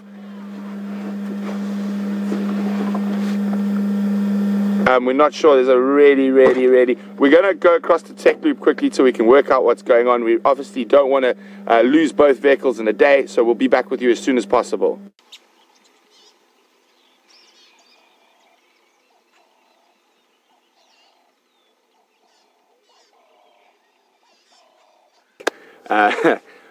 Nothing too serious. One of the fans just sort of kicked in and made quite a bit of noise, so thankfully we're back with you, and back to that story about those male lions in the Kruger Park.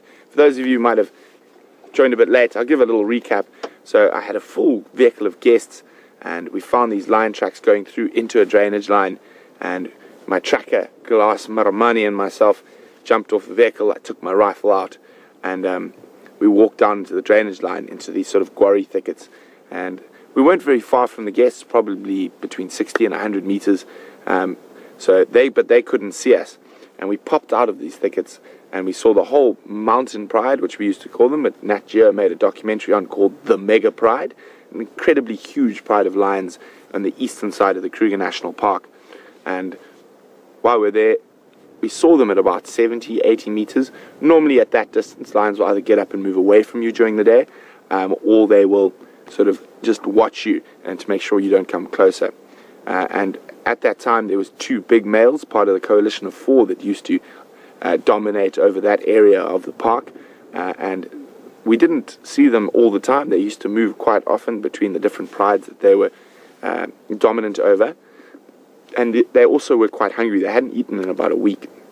And as we popped out and we looked and went, oh, lions! Expecting lions to do what lions normally do. Instead of that, the 2 males got up and came at full speed straight towards us. And my tracker started shouting, "Dubola, Dubola, Dubola, Dubola," and just means, shoot it, shoot it, shoot it. And obviously I don't want to shoot a lion, so I said, no, throw rocks at them. So I loaded my rifle and I dropped to my knee with my tracker standing just behind me. And there's a very simple rule when it comes to tracking lions on foot. Noisy lion, safe lion. Quiet lion, dangerous lion. So if a lion's running at you going and roaring and making lots of noise and growling, he's telling you you're too close, go away. If he's coming quietly, he's serious. And to give you an idea, at 80 meters, a lion travels at about 21 meters per second. So in less than sort of 3 seconds, those lions were 5 meters from us. And fortunately, they did stop. At this stage, my language might have taken a turn for the south while I was shouting at the top of my lungs at these lions. There's sort of a very Afrikaans term, which is used, and it's amazing. All animals through Africa seem to understand Afrikaans very well. And that term is voetsak, which basically means go away, but not rude, but just slightly aggressive and impolite. So it's not actually a bad word. It basically sort of means kick you with your shoe, foot, as your foot, but obviously spelled a bit differently. So I'm screaming, "Voetsak, voetsak, voetsak, voetsak," and I got a rifle up. My tracker is now shouting in Shangaan behind me and picking up rocks and throwing them at the lions. So they stopped at about 5 meters from us, and then sort of for the next 25 minutes was quite an interesting pantomime. So what happens when you work a lot with a tracker, you have an incredible trust in that man, and obviously he has to have incredible trust in you as well, because you are sometimes put into situations exactly like this. So what we do is, he will slip his finger into the back of my belt while I've got the rifle up and I'm concentrating on the lions that are very close. So I mean probably the length of this vehicle from where 2 huge male lions were, and myself and Glass. And so Glass will then lead me backwards so I can concentrate entirely on the animals in front of me, and he's there to make sure I don't trip or fall over, which could really incite that to go from a bad situation to a worse situation. And basically for every half a step we took, they would take half a step. But by this stage, now that they've stopped, every time we took half a step, they went, and that would start as, what's that, shut up, go away, and start shouting. So basically the lions were shouting at us and we were shouting at the lions. And as I mentioned before, the guests were not very far away from us, probably about 60 meters, 70 meters, but they could not see this. So now at all this stages, they can hear me shouting at the top of my lungs, using some choice vocabulary, and the lions growling, and then add Glass's shouting in Shangaan. I'm definitely not going to translate what Glass was shouting at that stage, and I'll only give you some of the words I said in this position. So obviously quite a lot of the vehicles, we have these earpieces. And they are plugged in, and if you're not quite sure how it all works, it can be quite a complicated thing. So one of the guests reaches down, grabs the radio and goes, oh my God, my ranger has been eaten by a lion. Now obviously that goes out to all the other game drive vehicles. So there was and can you imagine now, we've got a handheld that's with us while we track, but it's on. So we can now hear all the other rangers, Brent come in, Brent or Glass come in, now they're getting a little bit worried about us. And obviously, in this situation, there's no ways I'm reaching for my radio. I've got my hands on my rifle, and Glass has got his one hand in there, and he's got a large stick that he is also going to throw if they come too close. And we had no hands free to answer the radio for about 20 minutes. So every step we took, if they came forward, and we would start shouting again. Eventually we managed to create a little bit more distance, about 15 or 20 meters, and the lions lying there going, and then we managed to get sort of behind a big tree, and the situation sort of diffused, and walked back straight to the vehicle. Still, both of us completely calm, fine. I take my rifle, I open the bolt, take the round out, push it back in, put my finger in, make sure the rifle is no longer alive with a live round in it, close it, put it back into my bag, and then I'll show you exactly what happened to both Glass and myself as we decided to try get back into the vehicle. Glass was getting in from the other side, and now and obviously all the guests are saying lots of things and trying to talk to us, but we're not really in the talking mood yet. And I'm trying to get into the car, and I'm just doing this, and then again, and then my hands were doing this completely, and Glass was doing the exact same thing on the other side, till eventually just went, yo. And then I said, guys, just please wait 2 minutes before you ask us all these questions. It says, first things first, let me tell all the other rangers stations, we have not been eaten. We have located the Mountain Pride. They are lying up XYZ on whatever open area. And now our hearts are still racing, and it's amazing how we're completely calm till we actually the rifle went back into the bag, and we tried to get back in the vehicle. And the shakes carried on for quite a while. And there was one guest who had quite a sense of humor. As I said, there was some choice vocabulary flung at those lions. And she sits in the middle there, and she goes, well, Brent, I really didn't enjoy the language you were using at those lions. And I literally did one of these until I could see her face, and I realized she was just joking with me. But we then went on to actually watch those lions make a kill later on in the day. But that's definitely my most scary lion experience. And I've probably on foot been charged by lions, sure, somewhere close to 100 times. The reserve where my parents live and whatnot, those lions don't get walked very often, so general rule is they will give you a little charge. They'll run towards you, go, but nothing quite like I experienced from those Lebombo lions in the Eastern Kruger. But still, possibly one of my favorite experiences I've ever had in the bush. Anyway, we're going to continue on. I got a little call in my ear from Jamie while we were telling that story that there is something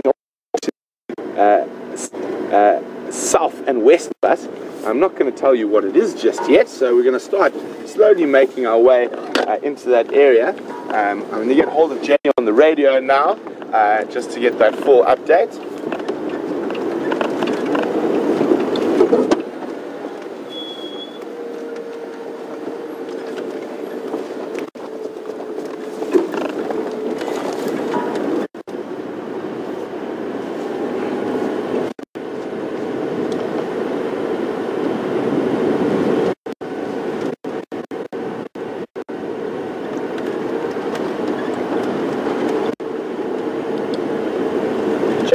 Jamie or James.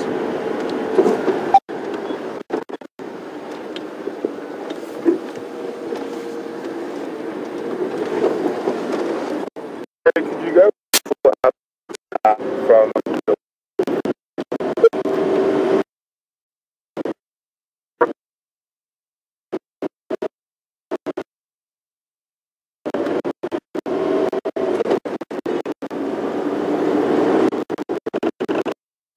okay, copy, thanks very much.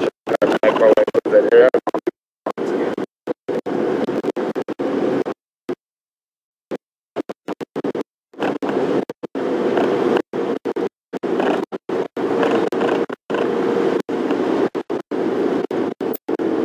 Thanks very much.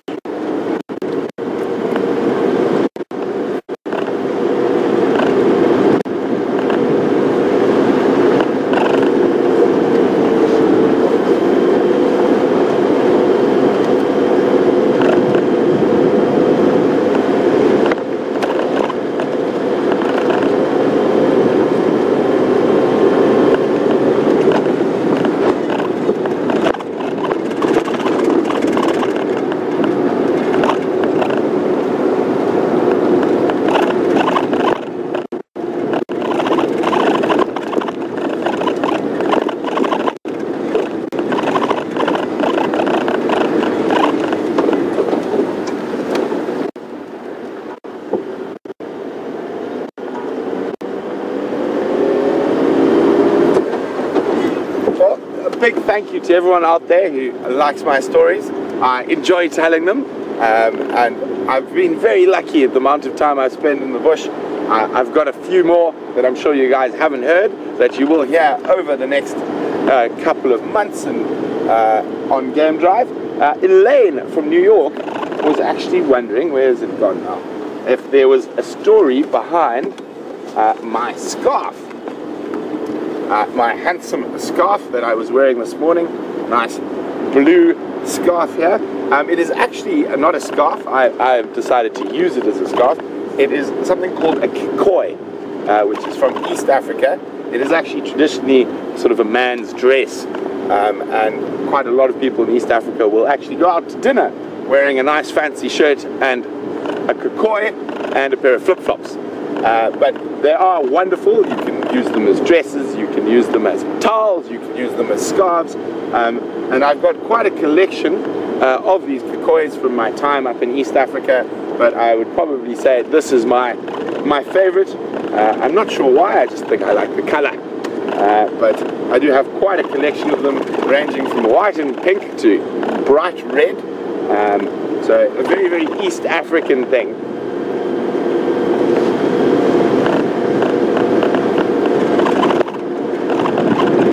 Also very handy when you go off to the beach,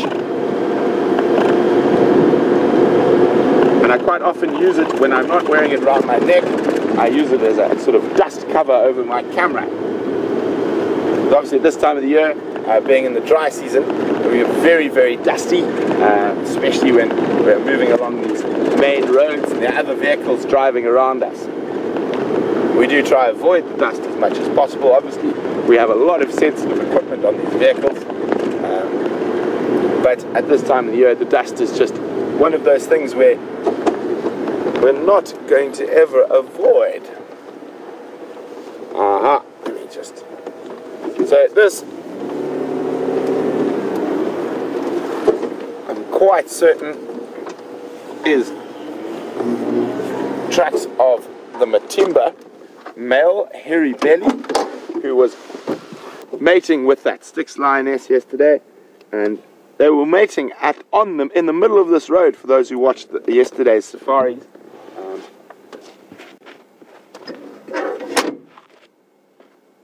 how's this one, Jeandré? So you can see here, there's the male lion track, and heading straight down towards where that buffalo carcass with the Styx pride was. And I'm quite sure that female, her tracks are somewhere around here, but they've been driven over. This is a very busy road, so just to show you, heading straight that way. And literally the rest of almost every single road in the sort of central areas of Djuma is covered in tracks of the Birmingham Boys. So if we do get a chance later, we will try to see those tracks. Although I am slowly trying to make my way towards something else. I'm not going to tell you what it is just yet.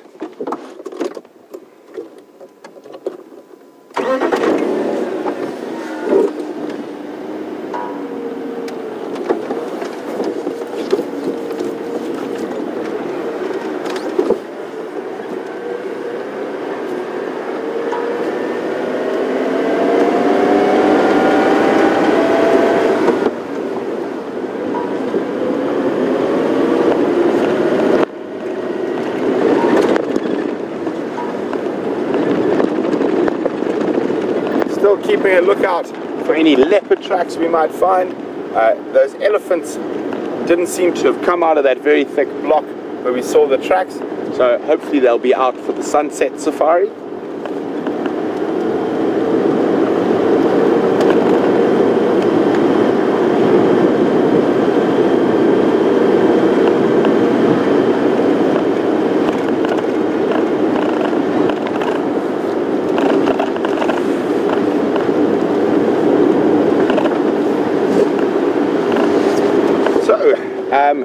Obviously I've been in the bush for quite a long time, and Jenna, who is new to asking questions, well, welcome Jenna, and we really do appreciate the fact that you are starting to ask questions. Jenna would like to know, why did I become a safari guide, how did I become a safari guide, and how long have I been a safari guide for?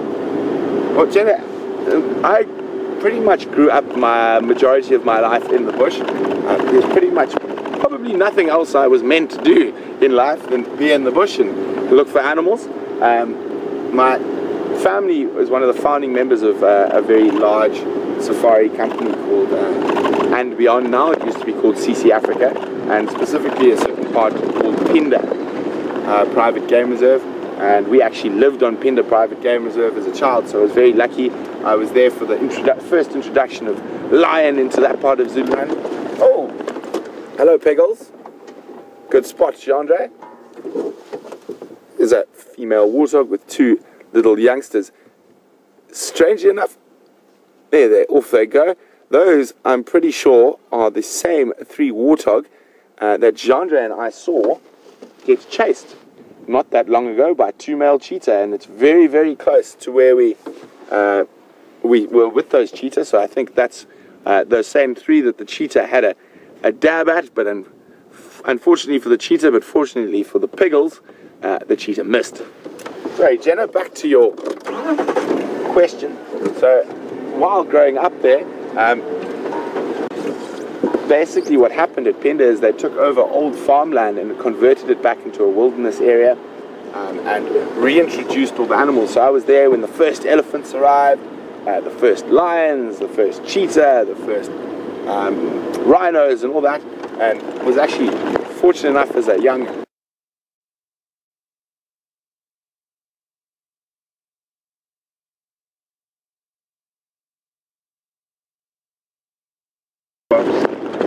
just try avoid rumble. that's trying to go off them there.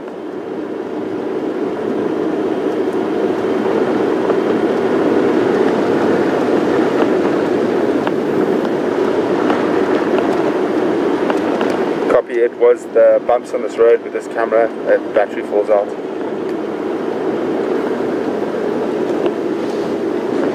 Sorry about that, guys. we lost a bit of signal there, really do apologize. So just a quick update. I was saying I was young when new animals arrived on the reserve, so I was very fortunate to be able to sort of witness and be part of all the game capture, even though I was a young boy. So really lucky to be able to witness all those things. And then when my dad decided he'd been sort of developing that area for long enough and time for a new challenge, we moved up to northern Botswana. So my sort of from about 10 or 11 years old through to my early 20s, my family ran 5 safari lodges in Botswana and Zambia, in the Okavango Delta, Kwondo and Victoria Falls region. So my school holidays were spent working in the lodge, or just being in the lodge, going out with the trackers and guides looking for animals. So very lucky there again to be able to spend some time with some incredibly wise men of the bush. And then after that I finished high school, hello kudos. For some strange reason, because I talk so much, people told me I should definitely study law, and that was possibly one of the worst ideas I have ever had. So I went off to university and studied law. Well, study is a strong word. I dropped out quite quickly and went traveling for a bit. I was in Europe and whatnot, and after a couple of months in Europe, I was, no offense to anyone of you who might live in Europe, but it just wasn't for me. I got quite bored, so I decided to come back to Africa, and I then moved up to northern Zambia, where I started working for a crocodile farm running of farms, the game farms around the crocodile farm, and islands in Lake Kariba. And then I went and started working for my father again, but this time on a more permanent basis. And that was doing almost everything. Sorry guys, there's a vehicle behind us, so we just need to move along and let them get past us. So that was from everything. My first job with my dad was as a baboon minder. And for those of you not sure what a baboon minder is, obviously sometimes monkeys and baboons can be quite a problem in safari lodges, and they break into the kitchens and whatnot.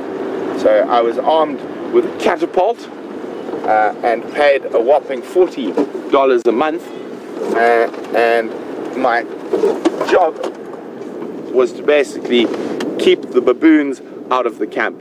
Sorry guys, I'm just going to have a quick word with Doug here. Hello, how's it all?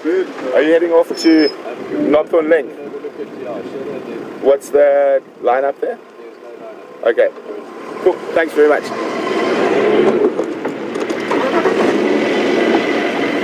So it looks like Doug and I have the same plan. I'll let him shoot on ahead and we will follow suit slowly, and I'll finish telling you guys a story. So after moving up from baboon minder, I actually worked as a tracker, and there's quite an interesting photograph. Maybe I'll post it on Instagram and Facebook for you guys to see, by an incredible photographer by the name of Christophe Couture, a very good friend of my dad's, a French guy, but he used to take photographic safaris with guests there. And northern Botswana and the Kwondo concession was the only place in Africa, as far as I know, where you had a local black Botswanan guide and a white English-born tracker. So I worked as a tracker for quite a while before moving up the ranks. I had guided before that in Zambia and whatnot, but working for my dad's company, my dad said, well, the staff will have no respect for you unless you start at the bottom. Hence chasing baboons for 4 months, and then working as a tracker, cleaning cars, packing cooler boxes, and then eventually ending up as sort of assistant lodge manager of the lodges and guiding from time to time. And then the general manager who worked for my dad decided I was a little bit too bush, as northern Botswana is a bit different. So I used to run around and sort of short khaki shorts and a khaki shirt, long hair, and he decided I needed to have a look at some of the other parts of the industry. So I went from a sort of tented camp in northern Botswana, where the focus was almost primarily only on the game viewing. I then went to work at Singita to learn a little bit more about the finer things in life, as well as obviously the game viewing, but really important if I wanted to stay in the sort of safari industry to have a look what the other lodges did. So I was at Singita for a while, and then I was in, after Singita, I left Singita for a little bit, and then I was at Londolozi, and that's actually where I met James, where we worked together. And well, from then I've did quite a lot of private guiding. Oh no, sorry, after Londolozi I was running concession in southern Tanzania in the Selous Game Reserve, and after that private guiding and consulting. I've been northern Mozambique, Gabon, Namibia, back to Zambia, and then started dabbling a little bit in the filming industry, and that is sort of what led me to where I'm sitting right now. So officially I probably have been guiding I think now for about 14 years. That is legally. I have illegally guided before I was 18 years old, when we were short-staffed in Botswana a couple of times, so since I was about 16, but legally about 14 years now I've been guiding at some point during that year, or permanently. So almost a little bit longer than half my life, almost half my life, sorry, that I've been guiding, whether it be private guiding or guiding for a lodge or being based in the bush. But with my upbringing there was sort of never really a doubt that whatever I did, it would be in the bush. So guys, we're about to arrive at the next surprise. So I wonder if you guys have figured out who or what it is.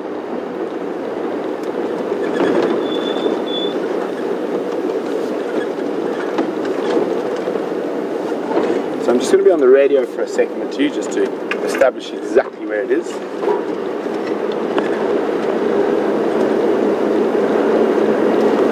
Oh, no need. I can see Doug's car in the road.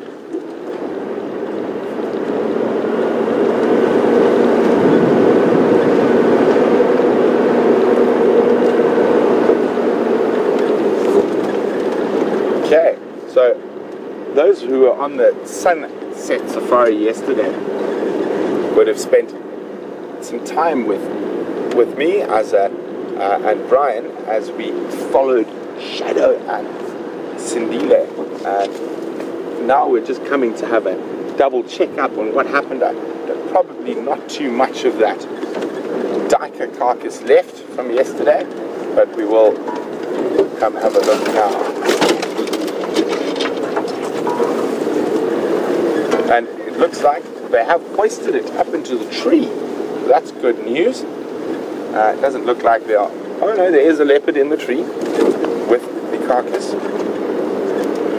I'll let you know which leopard it is. I think it looks like young Sindile. We're just going to move around, or is it Shadow in the tree? It looks like possibly. Oh, let's get closer before we start jumping to conclusions.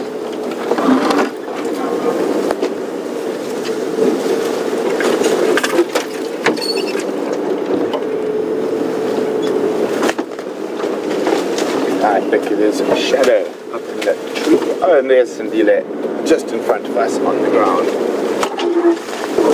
Whoopsie, that's a big tree. Okay, well, we've come back now to Shadow and Sindile. We're going to show you now. Shadow's up in the tree in a quintessential leopard pose in a nice big marula.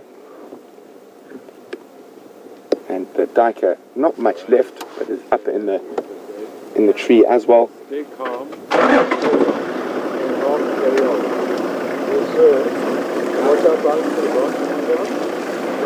Just a call in on the radio that we are here. I think Doug's going to do that for me, so not to worry. But isn't that beautiful? Shadow in the quintessential sort of draped over a branch, and then directly below her lying up at the base of the tree is young Sindile.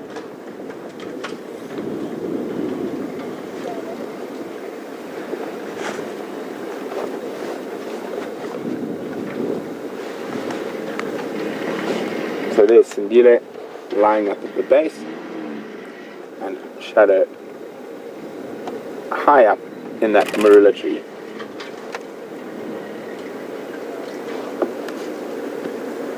And then you can see the kill to the right of where Shadow is. Very little meat left, but still some.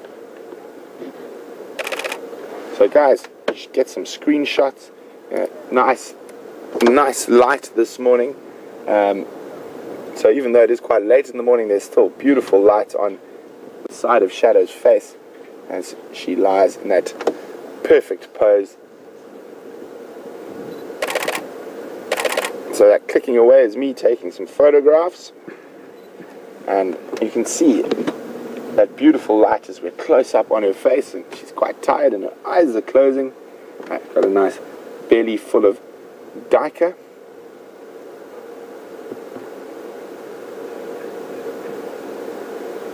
So from where we were yesterday, it's probably about 60 meters that they've moved this carcass and put it up in the tree.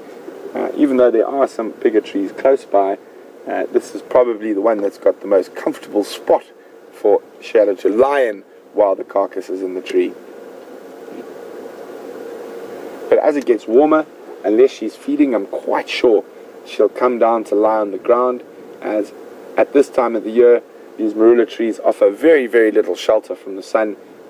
There are some nice new little green shoots coming out on the marula tree, but obviously not nearly enough to provide nice shade for her. But still quite cool this morning, so she's quite content up in that tree.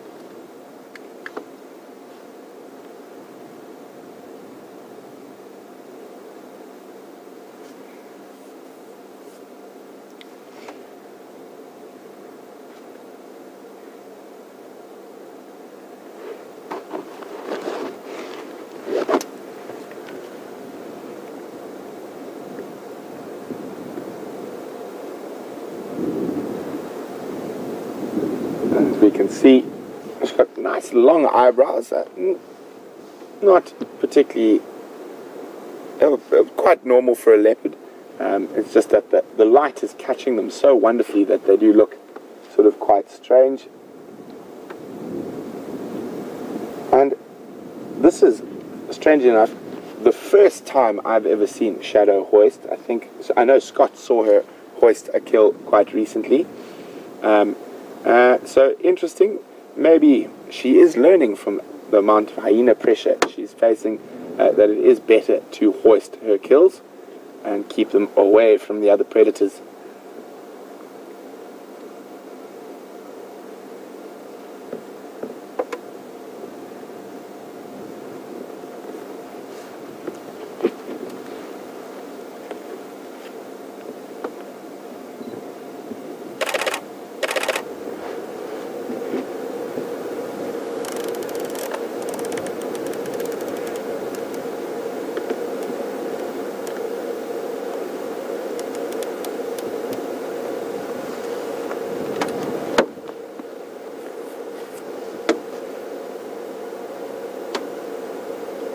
Tired kitty.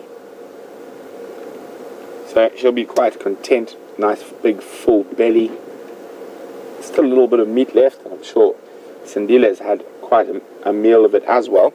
The interesting thing is that when we found them yesterday, when she was leading Sindile back to this kill, they both had eaten recently, so they were both had nice, relatively full bellies.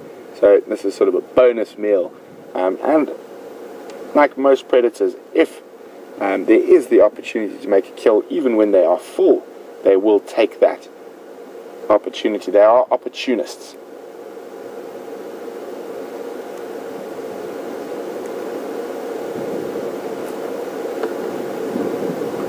But really wonderful to be able to catch up with these two after spending the majority of yesterday's sunset safari with Shadow and Sindile.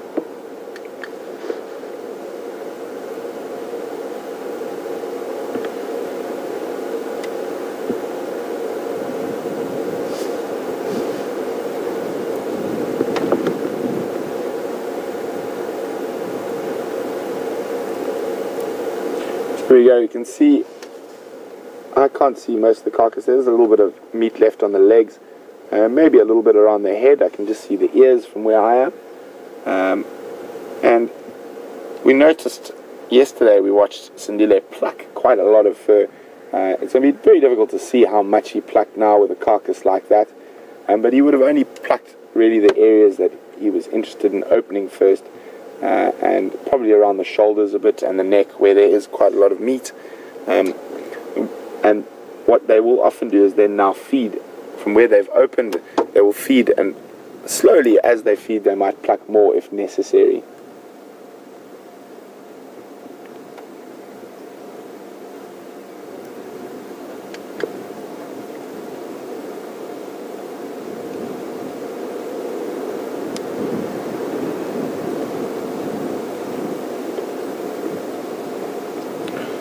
So on a small antelope like this, very little will go to waste, and they will probably be able to crack open the skull of this duiker and feed off the brains, which is obviously quite a nutrient-rich, very fatty part of the animal.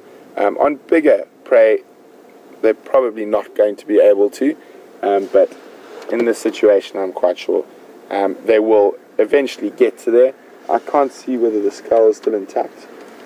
It is, Jeandré is telling me, so the skull is still intact, so I'm quite sure they will get to that at some point in the next day. I reckon in the next 12 hours I think they will probably leave this area because this carcass will be finished.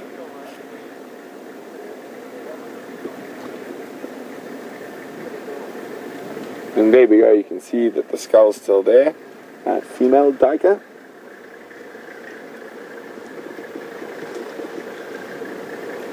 So, dragged a little bit further from where we had it yesterday, when it was still on the ground, while young Sindile was opening the stomach and feeding off some of those nutrient-rich internal organs.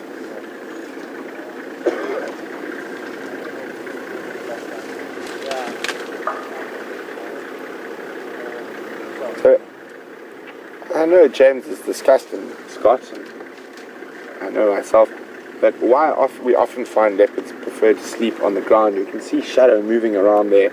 It is quite uncomfortable to sleep on a tree branch like that, even though it looks, you can see how full her belly is, and how it's sort of weighing up, and she's trying to get into a comfortable position.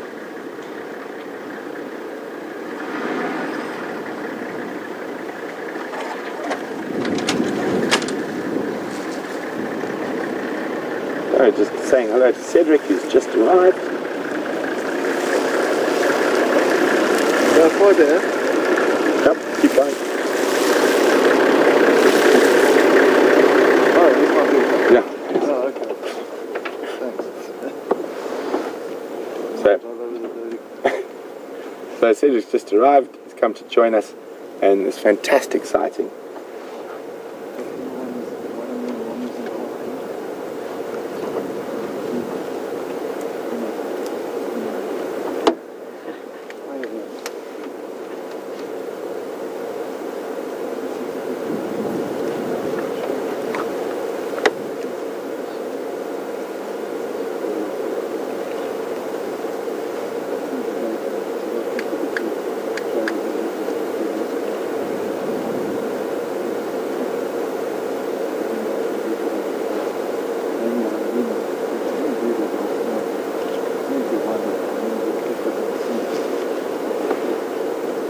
Although it seems like Shadow has now found the spot, and she looks a lot more comfortable than she was a little bit there.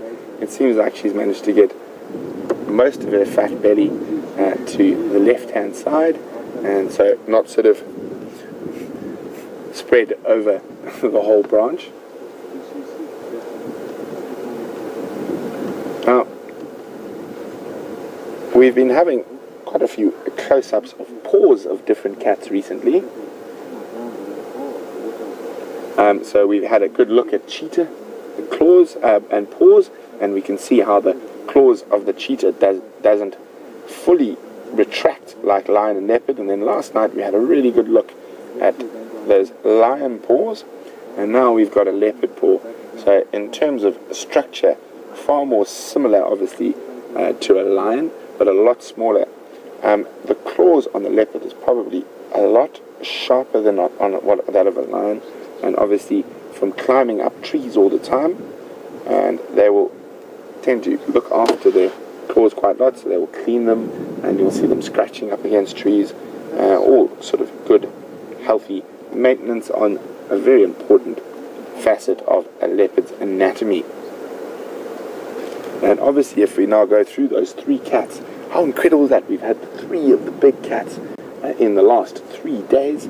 So we've had lion, leopard and cheetah, and with the body structures of all those being slightly different. I mean, we can see that they are definitely cats, but that flat head and sort of rounded face of a cheetah, and that sort of tall, elongated, very slight built body to the leopard, sort of shorter, even though much heavier than a cheetah normally, but they are shorter, squat, far more muscular, that designed to race up trees and be able to climb and have incredible agility once up in the branches of a tree. And to those male lions we saw this morning, those sort of pure power, incredibly heavily muscled. Obviously something that heavy would find it quite difficult to climb a tree, even though they do attempt sometimes to steal leopard kills. But it's amazing how evolution has designed each of these specific cats to fill a niche in the ecosystem.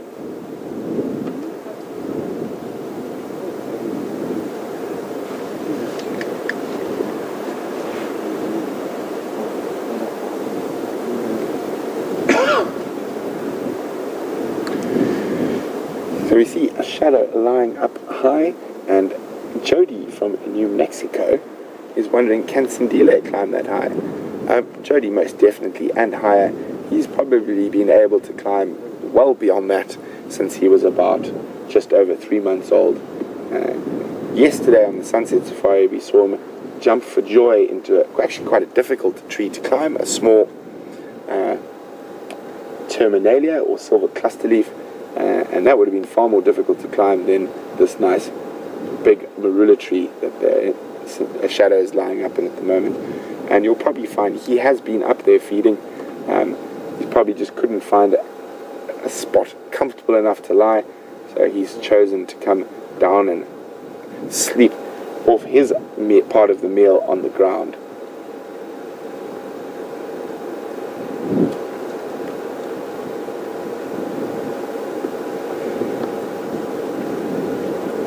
And Sindile is developing quite an interesting character so far. Quite a playful young male leopard. And he has given us on Safari Live such wonderful hours of entertainment. I can remember watching him chase little tiny cisticulars from tree to tree. We've seen him try grab francolin. We've seen him try grab dwarf mongoose. So he is proving to be really entertaining young male leopard that I look forward to continue following his development.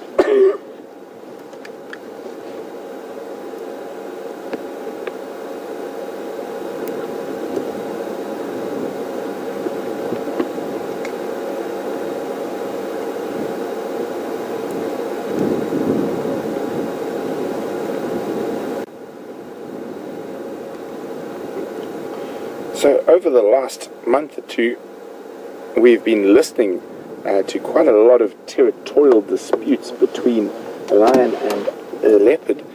We had Mvula and Tingana calling incessantly at each other while after live drives, but on Juma, and we followed up on those tracks.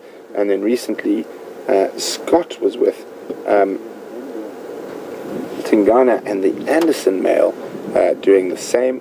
And then just this morning we've had those Birmingham males calling at the Matimbas and the Matimbas responding.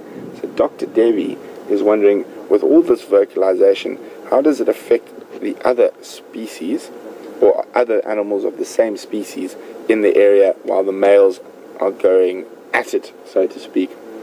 Well, Dr. Debbie, I think this morning will be very interesting to find out whether the Styx pride actually stayed in that position on the buffalo, even though the Birminghams were approaching, or did they run off until the Matimbas sort of saw the Birminghams off? And that'll be impossible to say till I can find out after drive today. But I think in that case, the Styx girls might have moved off that buffalo carcass with the 3 cubs to try keep them safe and try avoid any confrontation with the Birminghams, and that obviously they would have picked up from the audio of those males coming in. And we've actually been speculating quite a lot with Shadow. She had 2 kills. One she took Sindile to, and one she didn't. She ate it by herself, and that was very close to where the Anderson male was. So was she feeding off that kill and not taking young Sindile there to possibly protect him from the Anderson male, who would definitely try kill young Sindile? So very interesting at the moment with what's going on. And we have tended to find Shadow quite a lot further south, further north into what has been more traditionally Karula's home range, as the Anderson male has pushed in. Now, as a female leopard, a new male pushing into the area is not the end of the world unless you still have a dependent. And young Sindile is probably just about around a year now, so still very much dependent on his mother, and probably will be for another year to a year and a half in some occasions. So she will be obviously trying to avoid all areas of the Anderson that the Anderson male is moving into, because he will definitely take offense to young Sindile, and doing so trying to get her to come into estrus and mate, and her next set of cubs will be sired by him.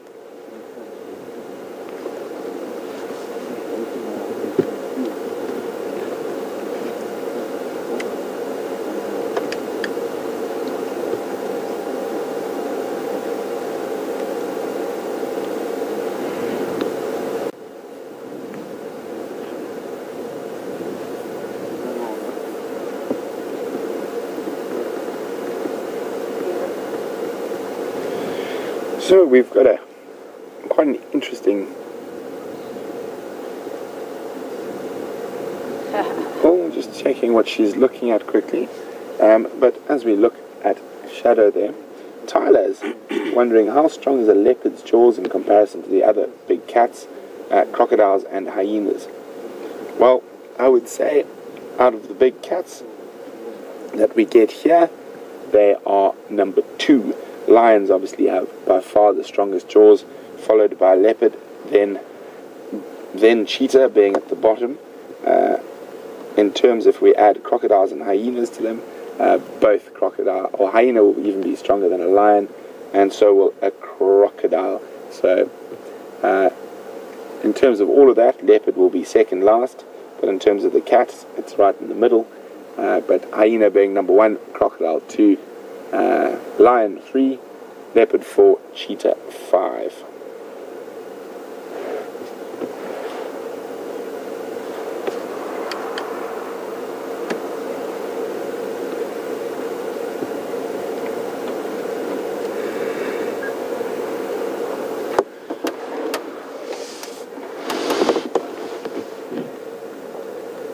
So, great news everyone.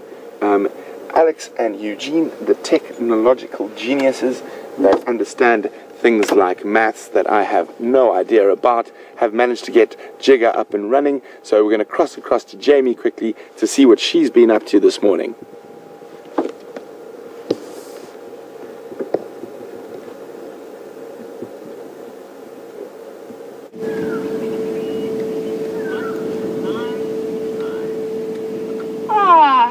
What a fantastic way to spend a morning. A morning that didn't go entirely according to plan. So guys, I haven't just been sitting down while Brent's been doing all the hard work. We did rush out this morning with fantastic plans of what it was we were going to do. Brent was going to go and follow one lion call. I was going to go and follow the other. And we were going to race across to the Matimbas so that we could have both cameras on both sides. Best laid plans of mice and men. Unfortunately, Jigger was having some serious signal issues. So Brian and I spent a lot of time racing backwards and forwards between different places, trying to get it all sorted. And then when we were finally up and running, we went racing back to where the Matimbas had been seen crossing north across Juma's boundary, and they went south again. So we sat for a while at the corner looking at their tracks crossing, and then we moved on and we went to go and see what else we could see. Heard about the update of Shadow and Sindile. But what an absolutely exciting morning that you guys have had. I am very jealous. We were going to be part of that whole business, but unfortunately that was just not to be. But some very, very exciting times lie ahead for all of us in this area. The Birmingham Boys really starting to push their luck, and I don't know exactly what's going to happen. The Matimbas still showing a bit of spunk. They're still showing their dominance and pushing them back away from that buffalo kill. And the Nkuhuma's dashing off to the east away from all of the action. It's going to be a very interesting time ahead, and not just for the lions but for all of the animals in this area. The leopards are going to start hiding away from all of the lion activity, although we did see Shadow and Sindile very, very close to those mating lions. So hopefully not too negative an effect on our leopard sightings, but definitely some exciting times. So for Brian and myself, quite an interesting morning, and I thank him for keeping me company on our tracking missions and for hanging on for dear life on the back as we raced around the reserve. And I thank all of you guys for joining us for such an exciting sunrise safari. I do hope that you had fun with Brent. Fear not, we will be back up and running this afternoon, so we will be around. So we will see you for the sunset safari.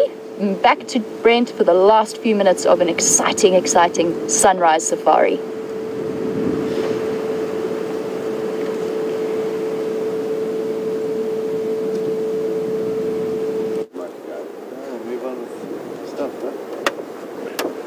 Welcome back, everyone. That's fantastic. That's the other vehicle's up and running, so we should have 2 vehicles up for the sunset safari. And that's really, really good news, because we do have such fantastic sightings going on at the moment. We've got the 5 Birmingham males, we've got Shadow and Sindile, so definitely much better to have 2 vehicles than 1. And we do apologize for the difficulties, but thankfully it is up and running again.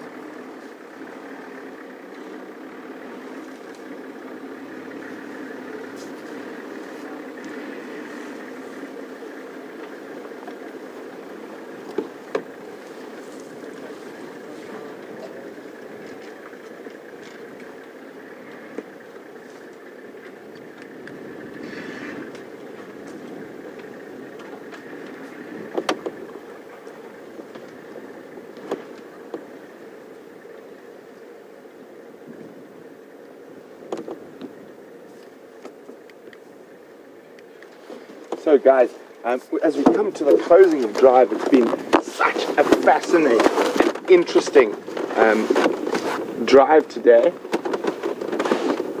that we're just going to take a few minutes longer to just chat about what's been happening, specifically with those lions. We've had such incredible movement between the Birmingham males and the Matimbas. And I just had a chat to Cedric while you guys were with Jamie, who was at that buffalo kill where the Styx and cubs were, and the Matimba males. So what he's told me is that when the Birminghams first came across and they were calling and calling, the 3 cubs actually got up and ran away.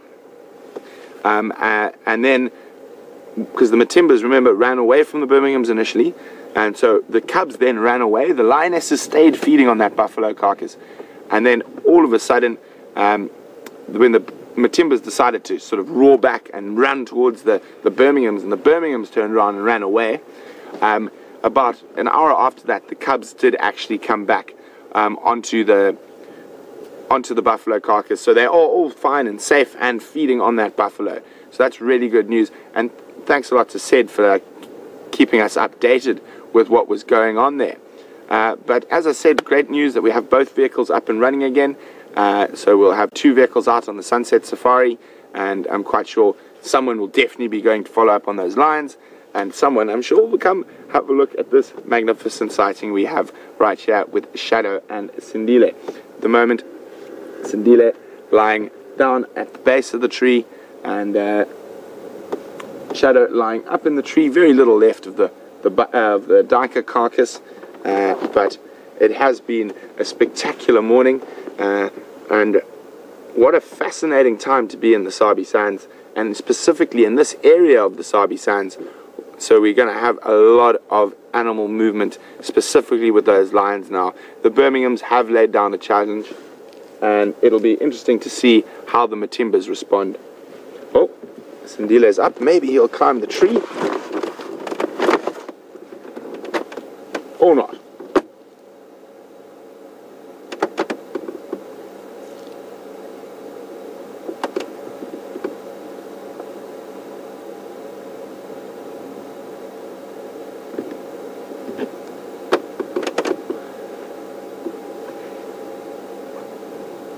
So guys, we're going to leave you with views of Shadow for the last couple of seconds of drive. Thanks very much for joining us. It's been exciting. Thanks very much for your questions. We really do appreciate them, and we love being able to share our passion and knowledge about the African bush with you wherever you might be in the world. So hopefully we'll see you all for the Sunset Safari. It'll be the double J's, James and Jamie, and I'll be out on tracking team. So have a wonderful rest of your day or night wherever you are in the world, and we will see you on the Sunset Safari.